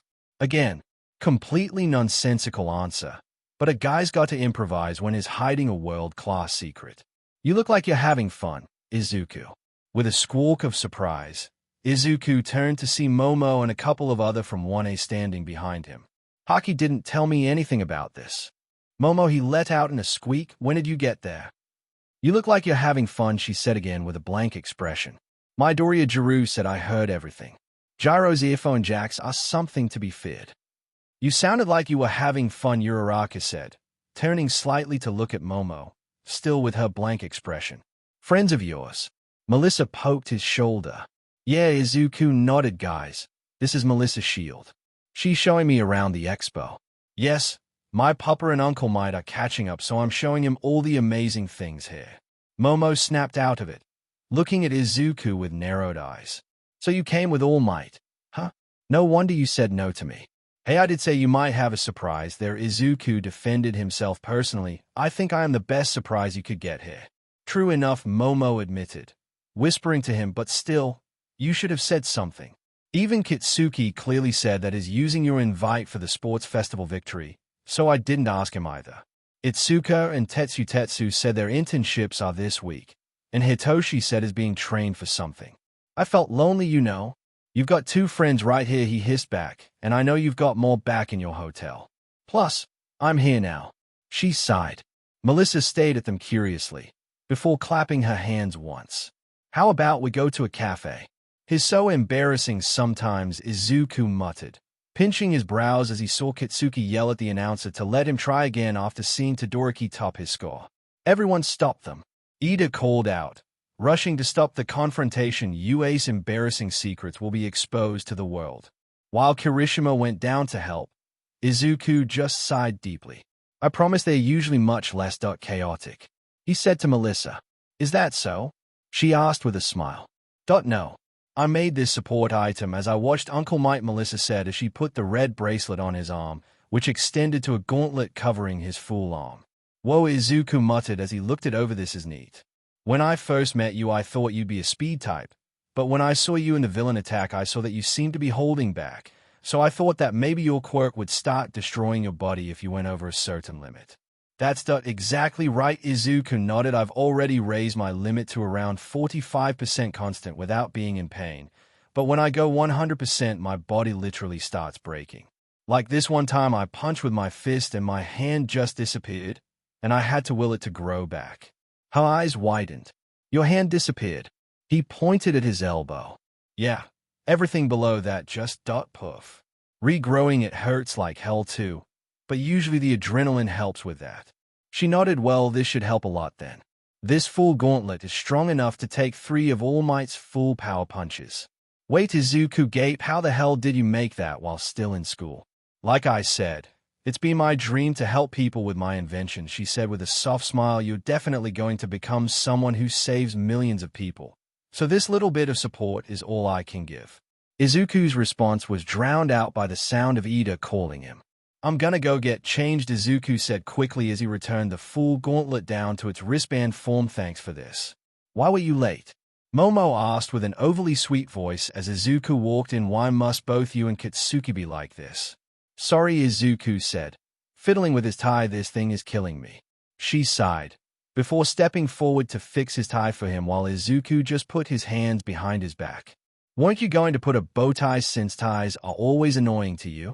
Yeah, but since you're wearing a yellow dress, I figured wearing a matching shirt and a dark tie would look good. Well, it does, she complimented him. You look quite dashing. Thanks, he grinned. You look amazing too. You all still here? The duo turned to see Melissa run into the background sound of Mineta and Kaminari's joyful wails. The party's already started. Let's go then. All Might's attention is on us, Izuku whispered Gyro-san. Are you ready? At Gyro's nod, Izuku turned back to All Might, creating letters in the air using his quirk. We can hear you. Give info. The villains have taken over the tower. Izuku blinked as he heard All Might's voice, almost in his mind. It should only have been Gyro who could hear. Yet somehow, Who knew observation haki would mean super hearing? They have control of the security system, and everyone, including the heroes on the island, have been taken hostage. Make your way out of here and get somewhere safe till this blows over. Izuku stared at his mentor. Not happening. That there should be a security room of sorts which controls the bindings. Shut down and restart the lights through the building once as a signal before undoing the bindings. I will do the rest. Much better. Izuku nodded while Gyro briefed the others on the plan. That I'm counting on you. Leave it to us. With that, Izuku turned around, ready to get to work. I cannot help but disagree, Ida said frankly. We should follow All Might's initial instructions and exit the premises. You go ahead and do that, Izuku said, ripping of his tie and pulling out the full gauntlet in its wristband form and snapping it on. I'm glad you bought it, Melissa said. Yeah, I've just started assuming villain attacks are going to happen, Izuku sighed, grabbing a metal pole in the shape of a blunt sword from Momo. Thanks for the sword. It's not going to be very durable, Momo said. Lips pursed, try to avoid going too wild, please. Izuku stared at her. Too much to even hope. She sighed. Yaoyorozu, Ida gasped, why are you allowing this? Why? Momo blinked. Because he has a license and All Might's permission. So technically we'll be working as sidekicks beside temporary hero, Beacon. There's no way I'd let him go at this alone. I agree, Todoroki said firmly, and Midoriya might be too nice to say this. But I'm not. Midoriya is the class president, Ida. Not you. Ida looked like he'd been slapped. If you both want to evacuate with Ida, it's cool, Izuku said to the weighted duo of Kaminari and Mineta. No way, Kaminari protested. I'm not running away while you go running into danger. I cannot leave either, Ida said, slightly subdued. I'm coming along too, of course, Gyro said. Me too, Uraraka cheered. The whole group turned to Mineta. Fine. I'll do it too. While everyone cheered, Izuku turned to Melissa. I hate to say it, but we'll probably need you with the systems. I wouldn't have let you keep me back anyway, she said with a smile. I'm the only one who can change the settings of the security system. We'll make sure to keep you safe, Momo said, removing her heels and replacing them with normal shoes. Girls, come here to change your footwear, please. Fight comfortable too, Ida said as he tore off the lower back part of his pants to clear the path for his engines. Todoroki took off his blazer as well while Kaminari and Mineta pulled at their little bow ties. All right, let's go. Izuku cursed under his breath as he ran ahead of the group, blasting through the shutters that were trying to box them into one place. Midoriya. Izuku looked back to see Ida break a door, and Melissa calling him back. He turned mid-air, using the closing shutter in front of him like a springboard to flash arrow into the plant factory. They probably have cameras, Izuku muttered as the group hid in the bushes. We need a way to jam communications. Momo, I'll need time to make it. And something to power it, Momo said. Found you, you kids. Izuku tensed, tapping the full gauntlet to reveal its full form. What did you say, you monster? Izuku's eyes widened before he used haki to sense when the villains' backs would be to him. We got lost. Kirishima tried to reason with the man, and Izuku realized the two had no idea what was going on. I can see through you, one of the villains yelled, hands erupting into weird scoop-type shape. Don't try to lie.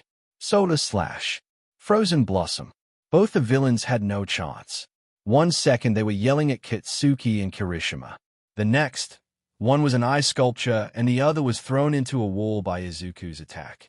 What the hell? Kitsuki muttered as the group revealed itself. Izuku, did you seriously get involved in another villain attack? Not like I choose it, Izuku hissed in irritation as Momo and Kaminari secured the frozen villain, while Kirishima and Ida went to pick up the villain Izuku had sent flying. Seriously, your life as a pro isn't even gonna have patrols, Gyro laughed. Yeah, I'm a magnet for trouble. Can we focus on the villains now, please? Izuku groaned. I think I can get us up there, Todoroki said as he placed his right hand on the ground and created an ice circle around him. Get on. And then they used the ice as an elevator. Pretty creative, Melissa said as they looked on to see the plant factory get smaller and smaller. Did we lose them? Uraraka questioned as the group ran through the corridor. I doubt that, Gyro said. They're leading us somewhere, Momo said grimly. Traps don't matter if we can just blast through them, Kitsuki said with a grin. As if the world had heard him, hundreds of robots fell in front of them, red sensors blaring menacingly. Ida, Kitsuki, Kirishima, let's go. Izuku said, jumping into the fray with the pole-sword hybrid Momo had handed him. Yeah. The trio ran forward beside him, each taking their own portion of the robot derby. Let's try this out, Izuku thought to himself as he cocked back his right fist. 70% smash. Izuku unleashed the move, trying to test out the full gauntlet's capability. There was no pain, and the robots went flying like bowling pins.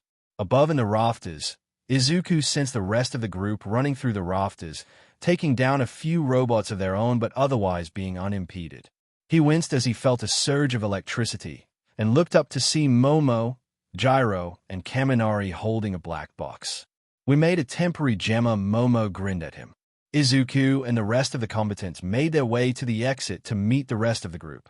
Like 5 minutes ago you said you couldn't, Izuku said with a raised eyebrow. Melissa-san gave me an idea to use Kaminari-san and Gyro-san's quirks for a combo area-based Gemma.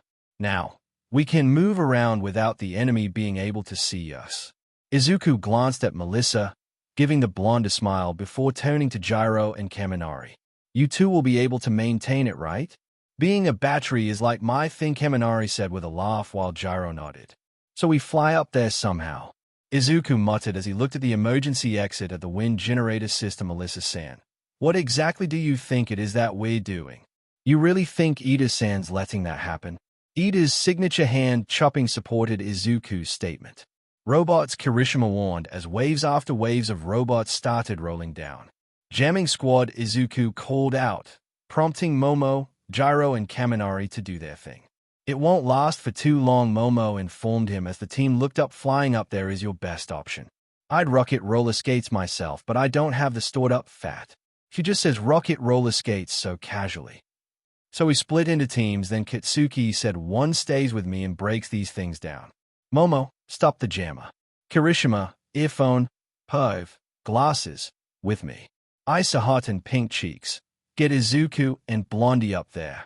With that, he jumped into the fray with a grin like it was Christmas. His way of removing the wrappings of all of his gifts was aggressive. You heard the man. Izuku sighed as he extended his hand to Melissa. We're doing your crazy thing. It's not crazy, she argued. Gyro interrupted them with a quick zap at Izuku's ears. Akiko is ready. You both get ready too. Todoroki got near Fan, taking Ida and Kirishima's help to turn it before activating his flames to give them a clear path in the air with the heat. Good luck, Akiko said as she pat the duo on the back and they started floating. Try not to fall. Wait, what? Let's just say that flash arrow, long version while weightless, is not something one should experience with zero warning. If it hadn't been for Melissa frantically grabbing, choking Izuku's neck to stay with him, she most definitely would have gone floating towards the wrong building. Izuku stopped the momentum, waiting for the heat from the turned fan from earlier to push them towards the exit. We're gonna land short. I'm making a custom entrance, Izuku informed her, using one hand to slightly adjust her body to allow him to breathe while cocking back the other. 20% Detroit smash. The duo just stayed floating for a second inside the stairwell, before suddenly falling. Izuku acted quickly, pulling Melissa onto his back and landing in a crouch. She got off quickly, apologizing while he waved her off. Okay, go time, Izuku said as he stretched his legs a bit. Stay a bit back from now on. I doubt it'll be ordinary grunts from here on. Sighed. Izuku was a blur, grabbing Melissa and moving her to the top of the staircase before using the wall behind her like a springboard to land straight on top of the villain that had tried to stab him. What your power is knife hands? Izuku asked incredulously as he held the villain down. One hand held behind his head and the other to the side. You couldn't hit me anyway then. Why'd I even get an alert? He winced as he suddenly heard Shanks's voice in his head. For the girl, kid. You can't keep acting like you're going solo with a sidekick. You are a team right now. Right. Thanks, third. With a haki-infused hand chop at the neck, Knife Hands was out cold, but Izuku grabbed the metal railing and wrapped it around him once anyway. You all right? He asked as he walked up the stairs to see a worried Melissa. Are you sure he won't wake up? His tied up, Izuku pointed, and we're not going to stick around long enough for him to try anything anyway. There he is. 5% piercing light. The two gunmen could not do much against a beam of light that passed through their bullets and straight up through them into the wall. Since when can you do that? Melissa asked, pointing at the wall where his attack had hit. I haven't mastered the move, so I try to avoid it, he told her. At this range, though, perfect chance. Papa. Izuku winced as he heard the pain in Melissa's voice, but stayed on guard for what the assistant might do. The professor just thanked Sam for arranging things. I'm keeping my eye on him. Don't tell me you did this to get that device. Mr. Shield closed his eyes before letting out a resigned yes. The professor is only trying to get back what was stolen. Sam, the assistant, interjected this groundbreaking invention that mechanically amplifies quirks.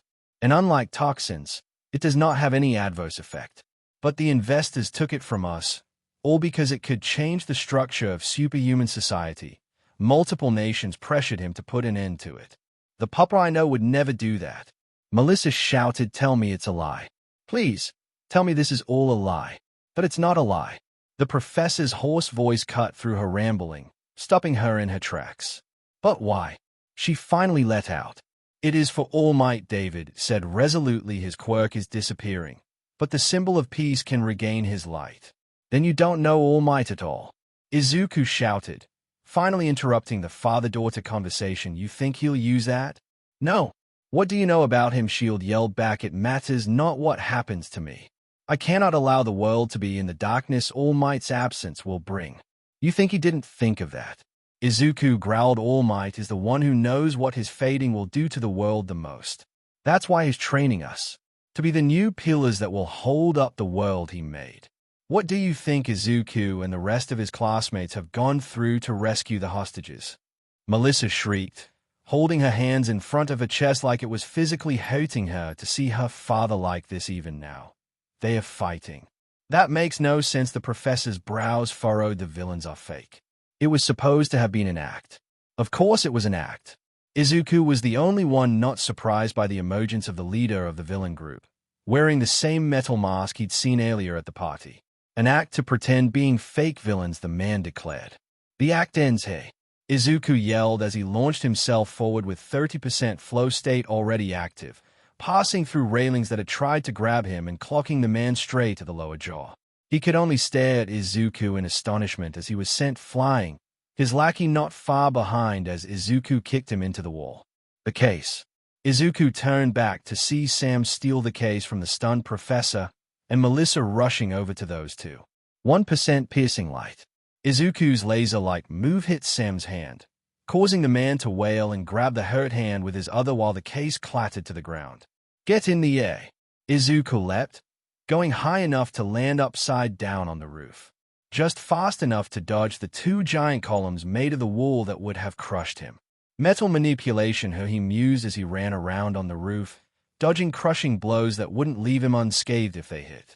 He saw that the railing passed through earlier, so his sticking to big moves, he cursed as he dodged another pillar from smashing him into pace while he saw the lackey start moving towards the case. 30% Manchester smash plus hockey boost. Izuku launched himself from the roof, right leg straight out to directly knock the man out.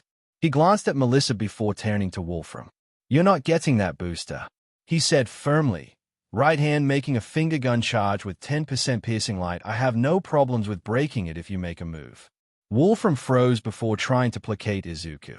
Destruction of private property, especially on Island, wouldn't be taken lightly, kid. Let's not be hasty.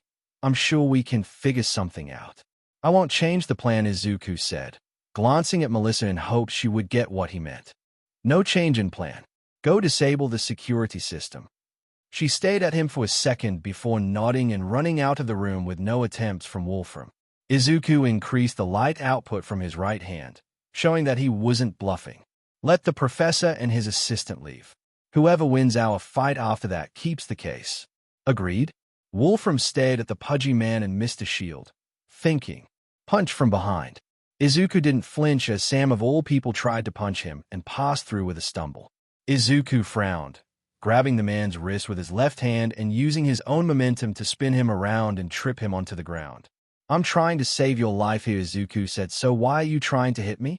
The idiot still thinks he is a shot at a happy ending, Wolfram said with a scratch laugh. Even if you get paid, you're gonna be a wanted man, Sammy.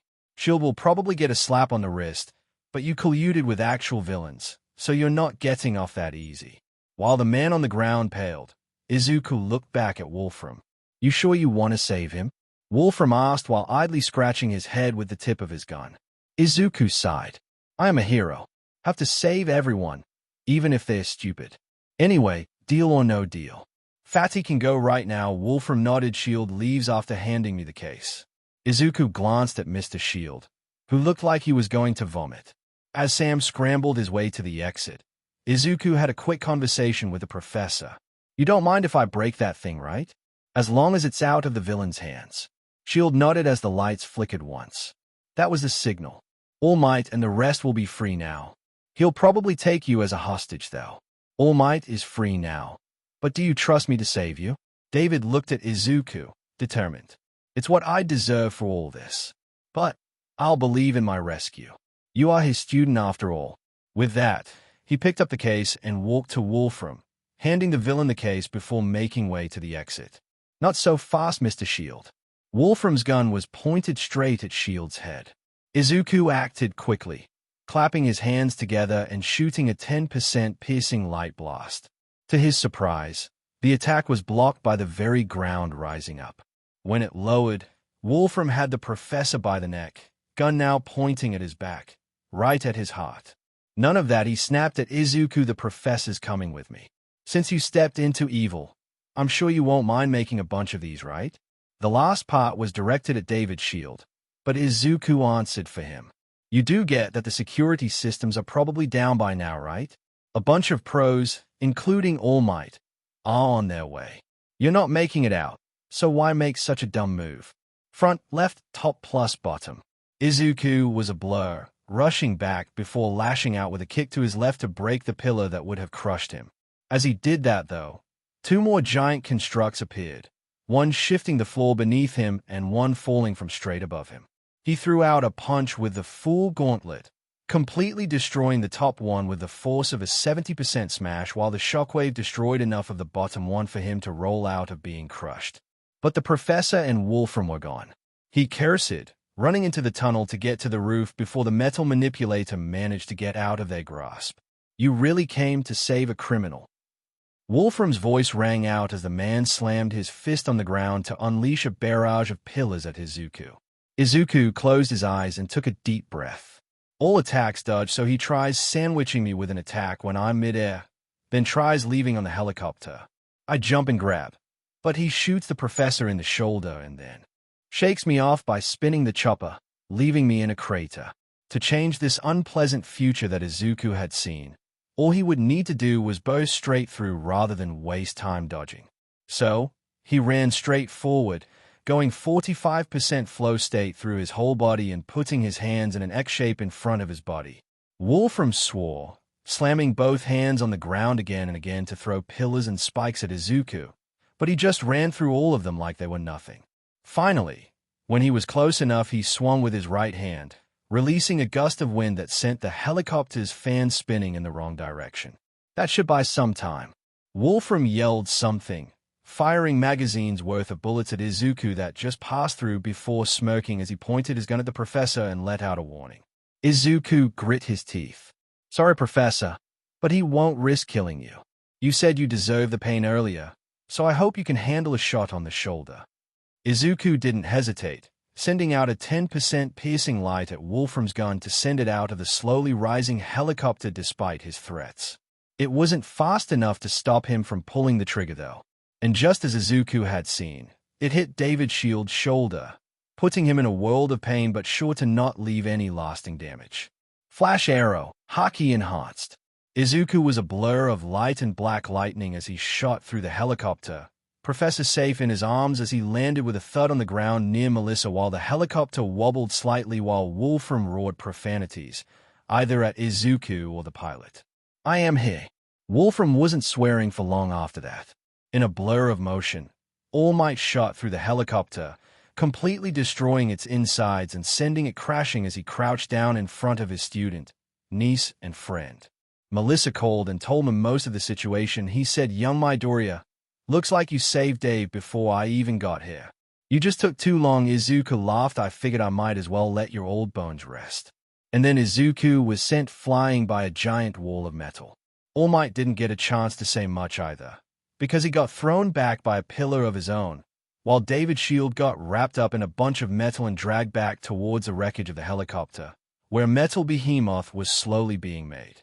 Izuku based out of the metal easily enough, but he was busy in his head. Third, there was no warning from Haki. What's going on?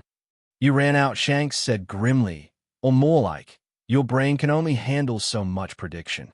Because you saw minutes into the future earlier. Observation Haki can only tell you the most obvious things. Rely on your own senses till your mind can handle future sight again. So my mind got tired. I haven't actually run out or anything, right? That you can't exactly run out of willpower, kid. Quick warning though, avoid using armament as well until your final attack. Should let observation recover quicker. Roger. You don't know when to give up, huh? All Might yelled as he charged forward with a Texas smash ready. The attack was blocked before All Might was thrown back. Izuku leapt forward, grabbing his mentor by the arm and landing in a way that they both made it on their feet. The professor's device buffed him. We need to work together, he said grimly. All Might coughed, vital fluid falling on his steaming hand.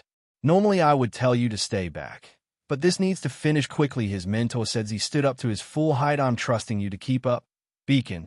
Izuku stood up too, flow state at 45% already running through his body as he looked at the practically undamaged full gauntlet. Let's go. Yeah. Now in order to raise the price of this device, why not have a demonstration of how it can blow All Might away? I don't appreciate being ignored, Izuku yelled, spearing through two metal pillars that tried to crush him before slicing through the behemoth's right side off with a 40% piercing light. I'll kill you, brat. Wolfram roared as he sent out a bunch of pillars at Izuku. Flash arrow. Long version. Izuku zoomed at the side of one, racing up its length before jumping to another and then another. Howitzer impact. Izuku smirked. Flash freeze heat wave. And then he grinned. Back up was here. He landed near where Ida was coordinating his classmates. Everyone's status. He asked quickly. Tired, but we can keep going, Ida said with a nod. That's good, but stay back on defense for now. Cover Todoroki and Kitsuki where you can, but stay grouped. The villain has gear amplifying his power to an insane level. All Might himself is fighting right now. The yell of Carolina Smash followed by a light that left spots in Izuku's eyes for a few seconds helped his statement. Find Melissa too, he told Ida. She'll be somewhere in this mess. Have Uraraka, Gyro, and Momo do a search and rescue for her. I need to return to All Might. Ida nodded, before rushing to carry his class president's orders. Izuku flinched as he heard All Might's yell, and looked up to see Wolfram with a completely different quirk attacking his wound. His body moved before he could think.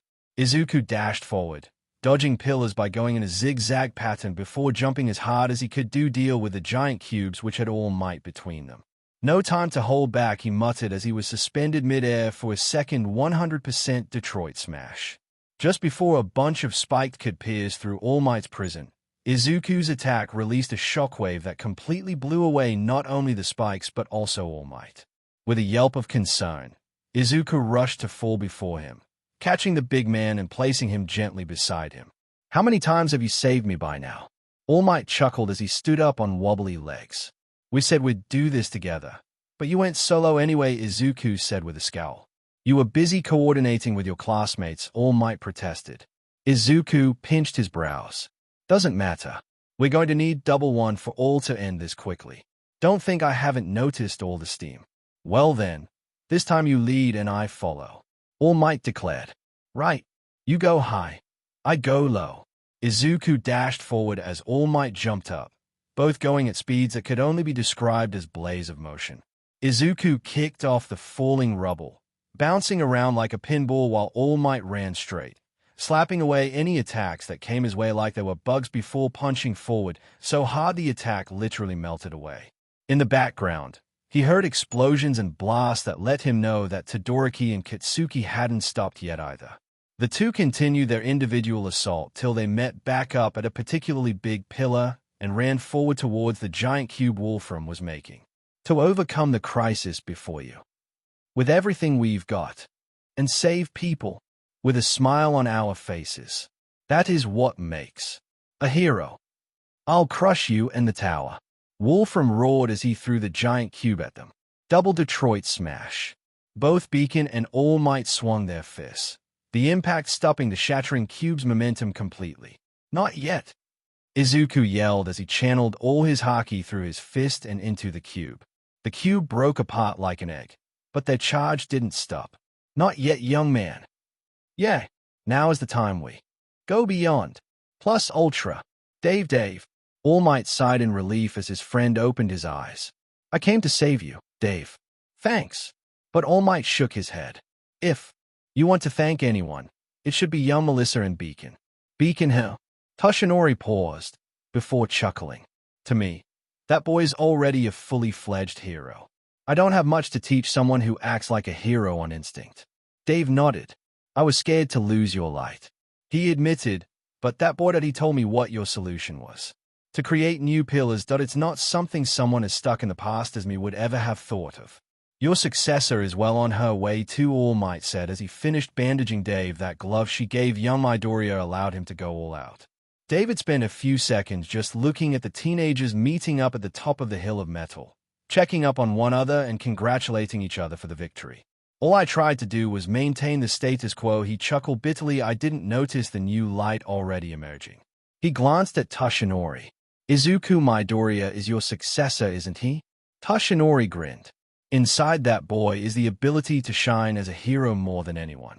Even without my guidance, I don't doubt that he would rise to the peak. All I'm doing is helping him avoid making my mistakes. I see it too. Toshi. The two turned to look at Izuku, still slightly glowing as he waved down at the two with a grin. A light like yours. The brightness of the hero who will bring light to the world. Like you do. I'm like 90% sure we're gonna get thrown off, Izuku mused as his classmates stood at the rest stop Aizawa had ordered. Oh yes, that is almost certain, Momo said. You gonna go rocket roller skates again? No. I think I'll just fall with everyone else, she said with a chuckle. Don't why? You seem to keep forgetting that we're the class representative and vice representative of our class. Once we're down there, we will be the ones they look towards. Oh man, I wanted to go full Tarzan though, Izuku muttered in a depressed tone. We'll be here for a week. You'll get your chance eventually, she consoled him. Hey Eraser. The two turned to see two women step out of a car. Long time no see, Aizawa-sensei bowed. Lock on with these sparkling gazes. Stingingly cute and cat-like. Wild pussycats. A four-person hero team who set up a joint agency, Izuku muttered. From what I know, they specialize in mountain rescue. This year's their 12th working. I'm 18 at heart, the blue one declared as she tried grabbing Izuku's face, only for her hand to go through it. Still stopped his mutter session though. We own the whole stretch of land here, the red one said as she pointed. You're all going to be staying at the foot of that mountain. Who? Then why do we stop here? Uraraka questioned. Izuku and Momo quietly moved to the side to avoid the rush to the bus they were sure would happen as their classmates realized what was going to happen. It's 9:30 a.m. right now. If you're fast, maybe around noon, run for the bus. Kirishima yelled as Kitsuki walked up to Izuku's side. You going solo or sticking with the group? He asked gruffly. I wanted to Tarzan, but apparently I've got to stick with the group since I'm class rep. Izuku sighed as his class ran to the bus, only for the ground to start moving. I'll go ahead. I didn't get to nap on the bus cause of Frenchie's yapping. Wouldn't belt fit EMR more than Frenchie? Is he even actually French? Kitsuki's answer was drowned out as the trio got caught by the earth slide and sent down. Kitties who don't make it by 12:30 won't get lunch. All right, guys. Split into groups, Izuku said as he clapped once to get everyone's attention. We're doing tracking group, close combat group, and range group. Close combat will lead the charge with me, Momo declared as she made a staff. Tracking will inform us which direction we are meant to move towards and inform us of any threats. Range stay behind close combat. These Earth Beast things aren't that durable, so soften them up for the close combat teams. The entire class minus Kitsuki, who went flying towards where Mandalay had pointed before he even landed, nodded. Oh, you're earlier than expected. Pixie Bob said loudly as the class dragged themselves out of the forest. What, you said 3 hours? Didn't we take like double the time? Izuku questioned as he supported an exhausted Ida. 3 hours is how long we would take. Sorry, but so you were just flexing, Kirishima said as he collapsed on the ground, accepting his new place in the world instantly. We need food. We're still in time for a late lunch. The truth is, there's no food, Mandalay said as she scratched her head awkwardly. We assumed you'd take till evening, not make it by 3. We're going to have to get that started at a big scale. We had enough for Bakugo at noon since he ate with us, but 19 kids might take a bit of time. Izuku stepped forward. Is there a place we can sit and wait which isn't the ground? Class rep. Truly looking out for us, Kirishima whispered with manly tears. Of course. This is a summer camp, you know. We had to keep places for you to relax ready, so we can break you without any restraint. Pixie Bob said cheerfully. Everyone ignored the comment about them being broken, instead focusing on the word relax. Whoever said words have power was clearly onto something, because the very idea of comfort had the class fired up enough to pick themselves up and go where Mandalay told them. Izuku and Momo glanced at each other and broke away from the pack, moving to introduce themselves to both of their temporary instructors. How polite, Mandalay commented with a chuckle, while Pixie Bob licked her lips. I'll be looking forward to you in your pro years, she said with a smack. What in the Mineta did I just say? Momo stepped forward with the most diplomatic smile he had ever seen. Thank you. It's reassuring to hear that our instructors are looking so far into the future for all of our success. Pixie Bob backed down at that. Izuku just let that play out before moving to the kid like he hadn't just been hit on. Hey, I'm Midoriya Izuku. Nice to meet you. The kid lunged forward, his fist passing through the place where little Izuku was kept and almost falling if it wasn't for Momo catching him. Izuku turned, eyes wide as he looked at the kid. Why? He whispered, not having been hurt but still able to imagine the pain. Momo, who had been about to reprimand the boy, was now giggling at Izuku's reaction. The kid shrugged her off, walking away angrily. Why would you do that? Izuku asked again, this time normally. I don't intend to hang out with guys who want to become heroes. Intend? Izuku muttered. How old is that kid? I used words like that when I was around that age, Momo murmured. Yeah, but you had rich kid education. Mineta, Izuku warned for the second time. I tell Aizawa-sensei about this, and you're gonna be out of the hero course. Then don't tell him, Mineta hissed from his position stuck on the wall on his ball. You can't have a hot spring and not expect peepers. You can if you have decent people, Kitsuki growled, looming over Mineta. Haven't we already talked to you about this? You really gonna keep trying this? That some walls are meant to be climbed over. With that, Mineta went rushing up at a speed he must have thought was fast. His leg was in Izuku's grip in less than a second. Izuku pulled him down, slamming him straight on the water's surface. But is he out cold? Kaminari muttered after a second of pure silence. I'll get him fixed up, Izuku said with a slight scowl as he picked Mineta up and fixed his towel to prevent accidental reveals. Kid's falling. Izuku dropped Mineta in a second, jumping forward where Kota landed in his arms. Kota! Kuin! Izuku heard Momo's yell from the other side. I got him. He yelled back, I need to take one more to med. So you're gonna have to take the kid. All right. She confirmed. Come to the entrance as quickly as possible with both of them, please. He just fainted from the fear of the fall, so he'll wake up on his own. Then Izuku nodded. That's a relief. Would you mind keeping my classmate tied to the bed for the rest of the night, though? Mandalay nodded. I'd heard from Eraser that there was an embodiment of lust among the boys, so I had Kota keep watch. And your teacher gave me a belt thing for specifically for when you ask. Izuku nodded, not voicing the question in his mind. If you knew he was gonna perv, then why not stop him instead of doing this roundabout stuff? Kota seems to have a negative view of heroes, doesn't he? Momo asked, seeing Izuku's irritation. That's a bit unusual for someone his age. That's true, the hero sighed as she leaned back in her chair. If he'd been raised normally, then he'd probably admire heroes too. Mandalay's cousin Kota's parents were heroes, Pixie Bob said as she walked in with 2 glasses of water for the students, but they were killed in the line of duty. Izuku clenched his fists, nails biting into his skin. He closed his eyes for a second, taking a deep breath as he saw the memories of that day again. Unaware, Mandalay continued. 2 years ago, they died protecting citizens. It was a respectable way for a hero to die, but a child barely aware of what's around him couldn't understand that. To him, whose whole world revolved around his family. He thought they abandoned him, Izuku said softly. Mandalay nodded, but society kept praising them for it. He doesn't like us much either since we're heroes, but is here because there's nowhere else to go.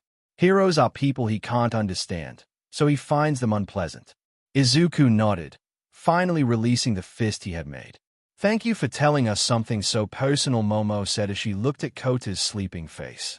I think we should return now, Izuku said as he turned towards the door. The rest are probably done with the hot spring, and we need to figure out an arrangement for them to sleep without something crazy happening. We'll see you in the morning. Izuku couldn't leave fast enough, holding his breath as he left the infirmary and walking a bit before stopping halfway to the sleeping area. Beside him, Momo put one hand on his shoulder while the other pulled up the hand that had been a fist earlier. Izuku couldn't meet her eyes, not wanting to see the disapproval that would surely be there at spotting where his nails had dug into his palm. Izuku, she said softly. He met her eyes. There was no disapproving frown or lecture. All he found was a soft and understanding smile. She dropped his hand, pulling his head down to her shoulder. This doesn't really work while we're standing, he muttered. She sighed, letting him go as they started walking again. After a few seconds, she asked the question she must have been holding since they found out about Kota's parents. Did the similarities bring back dark memories? Izuku stopped again, looking up at the sky as he pondered the question. I'm not sure, he said hesitantly. A part of me remembered that day. But more than that, there was a part of me that got angry. Angry? There was still no judgment, only a want to understand. Angry at myself, he sighed. I thought I got over all of this. I thought it wouldn't affect me, but that kid isn't like how I was. He's much angrier at the world, as opposed to... Izuku turned to her with a raised eyebrow. She'd seen how he'd become withdrawn and quiet, only pulled out of his shell by Kitsuki and the rest of his friends. I just got really sad, right? He asked, partially to himself. You were angry too, she shook her head. You had this insane idea that somehow you could have done something. I still kinda do, he sighed as he scratched his head. I've gone over that situation thousands of times in my head, and there's just so many things that could have gone differently. If you keep focusing on what could have been, you won't be able to focus on what is, Momo said. The important part is that you were able to move past the anger. Izuku nodded silently. I need to figure out what I did, he muttered. If I can, then maybe I can help the kid move on too. Momo smiled. If anyone can do it, you can. The main thing you have to focus on is how it feels, Vlad King said as he and Izuku stood nearby while the rest of classes A and B worked on their quirks. Making things is pretty straightforward for me since blood is a physical thing, but you have to focus on visualization. Izuku nodded. It's just an idea I had. I'm not even sure if it'll work. But could you try and make something solid, please? Vlad smiled at Izuku. Turning ideas into reality is what a hero is all about, kid. With that, he pulled blood out of his glove that solidified into a staff. What does it feel like when you pull the blood out? And what did you visualize? Vlad-sensei hummed in thought for a second before responding. Feels like a slight pull, like how you might feel when your blood gets taken from a syringe. As for visualization, I don't need it anymore since it's instinctual. When I started out, though, I'd imagine a plastic water bottle with a hole made in the cap with a needle. Then I'd just squeeze the bottle until enough water came out for me to use. Izuku nodded as he wrote in his notebook so fast the tip of the pen was smoking. The downside of that was that I'd sometimes pull out too much or too less blood, leading to situations where I'd have to ditch the weapon and go hand-to-hand during my school days. Izuku nodded as he finally finished writing. What about durability? Your weapons are much more durable than I'd assume since they are made of a solidified liquid. His temp teacher nodded again. Yes, that was a problem initially too. It had turned back into liquid after one hit, so I laid my weapons. Think of 3D printing. Rather than just filling a set mold, the weapons I make are made layer by layer, so they can easily take and dish out hits. Izuku nodded, and Vlad-sensei moved away. I'll check up on my class now. Find me if you need anything else. With that, he left. The plastic bottle isn't a bad image to have 6 set out of nowhere, slightly scaring Izuku. Oi, Choso-kun, don't just start speaking like that. Midoriya-kun's gonna freak out. Third said. Third? And sixth? Yep. Yes. I felt you drawing on my power to attempt this new move, so I decided to make myself known. We're not gonna get in your way, kid. Just give pointers if you need him, and compliments when YA figure it out. Izuku couldn't see Shanks, but he could somehow hear the grin. After a second, he took a deep breath and closed his eyes. He clapped his hands together in the way he normally would to use 6 blood manipulation, but didn't release the pressurized ball of light like he normally would for piercing light. He focused on the ball, trying to stretch it. It did budge a little, edges on each side of his hand following the hands as they slowly moved apart, going from a dot in the air to something that resembled an egg before it stopped there. That must be its stretching limit, Izuku mused as he put his hand together again. Maybe if I stuff more light into the ball, I can stretch it more. He tried the same, but it resulted in the same egg-like shape. Granted, the egg was glowing brighter and clearly had more energy inside it before starting again, pulling his hands apart slowly. This went on for hours, him trying to stuff the ball with energy and trying to stretch it, only to result in a glowing egg. 9th. Izuku didn't even flinch this time, expecting one of the past wielders to pop up and give suggestions now that it was clear he was at a roadblock. It seems because of the difference between our body types, making constructs will require a different approach, Choso the 6th user continued. You will need to apply an approach different from mine or your teacher. Izuku nodded. Any suggestions? My younger brother was a brawler type of fighter. He would layer stacks upon stacks of blood on his fists to enhance punches. Could that help? I already heard about layering from Vlad Sensei. I should work on that after I learn how to make the weaker form. No, not necessarily. Like he said about 3D printing, perhaps rather than stretching you should pile layers on top of each other. Got it. I'll try that. He felt 6's presence fade, and looked back at the floating dot with a sigh. Back to work, I guess. I finally did it. Izuku screamed in his mind as he held that a stick made of light in his hands. Nice job, kid. Good work, 9th. That was quick. Izuku blinked. He didn't recognize this new voice. Hi. Yo. But seriously? I believe you are yet to introduce yourself, 5th. My bad. No wonder the kid was confused. Izuku chuckled as he sat down on the ground for a quick break. I'm Degoro Banjo. I was the 5th user of One for All, and my quirk is Black Whip. 7th wanted to meet you since 3rd managed to contact you, but I guess I got moved up first, huh? Izuku raised his hand. But this ain't class, kid. Right. My bad. Some of you guys can't talk to me. Your body's still adjusting to the new abilities, kid.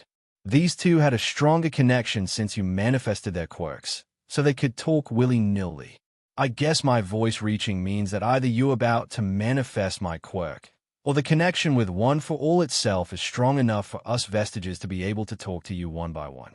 Izuku nodded as he finished writing in his notebook. So eventually, I'll be able to talk to all of you. Yay. Shouldn't take that long. I'll go back now, and take these two with me. Don't worry about. We can't see what you're normally doing unless you use your quirk, so don't worry about privacy. Izuku had the distinct feeling the guy was wiggling his eyebrows, and then all 3 of their presences vanished. He sighed, before standing back up. He clasped his hands, making the glowing egg before piling layers at the left side until it was basically a stick in his hands. A little bit of shaping later, he held a katana replica made of light in his hands. Idly twirling it, he started whacking at a nearby tree. Guess life's gonna get that much more interesting then. Izuku cursed as he ran up the hill towards where Kota was. He jumped forward, passing through the attacking arm and grabbing Kota, pulling the boy back. Whoa, you're Midoriya, right? You are on the list. You should be on a list, Izuku muttered as he got up. Trying to kill a kid is something I wouldn't even expect a villain to do. I just wanted the hat. The man shrugged as he straightened up. You're supposed to already be pro level, right? Then I'll play around with you a bit before completing my mission. And what's that? What is the League of Villains after? The man shrugged. Hell if I know. I'm just here to have fun. That this guy wasn't even kidding right now. Having had enough, Izuku stood in front of Kota, whispering assurances to the boy. Don't worry about this guy. Just stay back, and I'll take you to your aunt once I beat him. The boy nodded, but the fear in his eyes said something else. So did the whisper of Mama Papa. Izuku winced as he remembered that particular news report, the death of the water hose duo being displayed along with the culprit's profile. Muscular, the same person Izuku was about to go against. Will you keep jumping around, or will you fight? Muscular yelled in annoyance as Izuku dodged another attack before it came, running to the side of the cliff before jumping off and using a burst of air to propel himself into the giant mess of muscles that was his opponent. With a grunt, the man went flying into the cliffside while Izuku dashed to Kota. He handed him his phone before quickly ushering him to the way back to camp. I have Aizawa-sensei's contact open right now. Call him once you've walked for like 2 minutes back, all right? Don't worry about anything else. Just focus on moving. The boy nodded before shaking in place as he heard the sounds of Muscular getting up. Izuku gave the boy a grin. What? Are you worried about me? I haven't gotten hit yet, and I won't let him get the chance either. With a gentle smack to the kid's back, Izuku turned back around to face his enemy, green lightning erupting from his body. Izuku grit his teeth as he clapped his hands together and sent out a continuous burst of 10% piercing light at Muscular, the villain being forced to pile muscle fiber upon muscle fiber at the hand that was blocking his attack. His body is bulky, but has been keeping up with me completely. If it wasn't for observation haki, he'd have gotten me by now. He groaned as he tried to keep up piercing light up for longer, but he wasn't proficient enough to use it for more than 40 seconds continuously. As a last resort, he laid his own hands with light using blood manipulation. Stacking layers upon layers of energy, he pushed his hands forward. The moment the laser attack ended, Muscular surged forward, slamming into Midoriya so hard the ground around them cracked. Kota was still there, trembling. Go! Izuku yelled as he hit the mass of flesh that was Muscular with a haki-enhanced headbutt. It's going to be all right. Just go. He heard the boy whimper, but his legs still didn't move. His frozen in fear, Izuku cursed in his mind as he managed to take a step forward, freeing his leg for a second fall. Haki boost plus light layering plus 100% St. Louis smash. The villain went skidding back as Izuku dashed forward. He layered his fists again with light and dashed forward with a freshly regenerated leg, releasing a barrage of 80% Detroit smash at the momentarily stunned villain. If he layers muscles, all I have to do is chip away until I reach his real body. Right side. Izuku ducked back parallel to the ground as Muscular's enhanced leg went right where his head would have been. With a corkscrew kick midair, he reached out. The way the battle was going right now, both of them would chip away at each other until they both fell. Izuku wouldn't accept that. There was a kid to take home, not to mention the other things that was no doubt going on in the forest. So he pushed himself further than ever before grabbing hold of a feeling deep inside. He couldn't help but liken it to that same rush he had felt when he used One for All for the first time. It was like he was being drowned by power his body was trying to absorb. He had feared then that his body might crack before it managed to adjust and the energy would burst out and destroy everything around him, releasing far more destruction than any bomb he'd ever heard of. That was what he needed to throw at this villain right now. He cocked back his right hand, surpassing his own limits as he put everything he had into this one punch. 1,000,000% Detroit smash. Muscular stood no chance. Izuku chuckled as he looked at Muscular's unmoving body, only showing signs of life by the labored breathing the man's body was unconsciously performing. Might have gone a bit overboard. Obviously, he hadn't actually used 1,000,000% of One for All in that attack. He was pretty sure that didn't even exist, but it had felt like he used that much power when he harnessed that feeling of energy bursting. Why? Izuku blinked, turning to see a crying Kota. With a grin, Izuku raised his right hand for a thumbs up. Or he would have, if he had a right hand. Oh no, he forgot about that side effect. He scrambled, rushing forward to console the kid while his right hand slowly regrew. Wait, Midoriya. Izuku paused, turning back to look at his teacher. You armed that you did it again, didn't you? Aizawa-sensei said, gesturing at the glowing stump where Izuku's arm was finishing on healing his fingers. Have you forgotten about Hosu? Izuku paused, before shaking his head. Under the name of Hero Beacon, all students have permission to fight using quirks, he said, staring straight at Aizawa, and I'm sure Hero Dynamite will agree. Aizawa shook his head. You may have the authority, but you're too young to face the consequences that would bring, no matter what the HPSC thinks. I want you to do it under my name, and tell Mandalay to use her quirk to tell everyone. Izuku gave his teacher a thumbs up and an appreciative nod, before leaving with a quick "leave it to me." Aizawa looked on at where Izuku had disappeared to before sighing. That kid acts way too much like All Might sometimes. Katsuki scoffed as he stood in front of the teeth villain's unconscious body. This is the guy they sent. They are underestimating me. That was fast, Todoroki commented idly. He clearly understood after seeing that fight why Midoriya and Bakugo had been declared to be pro-level. It wasn't just his fighting capability, reaction time, judgment, predicting the enemy's moves. He was proficient at all of those and more at an insane level. Under the authority of Pro-Hero Eraserhead, all kids are allowed to fight back using their quirks. Katsuki scoffed, grabbing the unconscious villain and slinging him over his back. Like we haven't already been doing that. Come on, Aizawa. There's bound to be somewhere we can keep this maniac locked up. Todoroki nodded, turning back to walk towards the main camp area, still silent in thought. Izuku grunted as he crossed blades with a lizard-like man covered in Stain merch.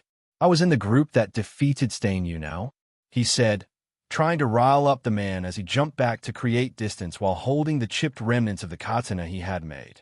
Clicking his tongue in annoyance, he tossed it aside before starting to make a new one. He'd really have to work on increasing the durability if he was gonna keep using those. The man nodded. I am aware. You are one of the few he deemed to be a true hero. That is why I do not wish to kill you. Izuku paused, tilting his head in confusion. I don't appreciate it. You know, if you come quietly right now, you'd only be booked for assault against a pro-hero. You haven't really hurt anyone from what I can see, and it seems like you're not a very evil guy. The man shook his head. I am here because I truly believe that this society needs to be changed. Punishment, no matter how severe, will not scare me. Well, he was determined, that was for sure.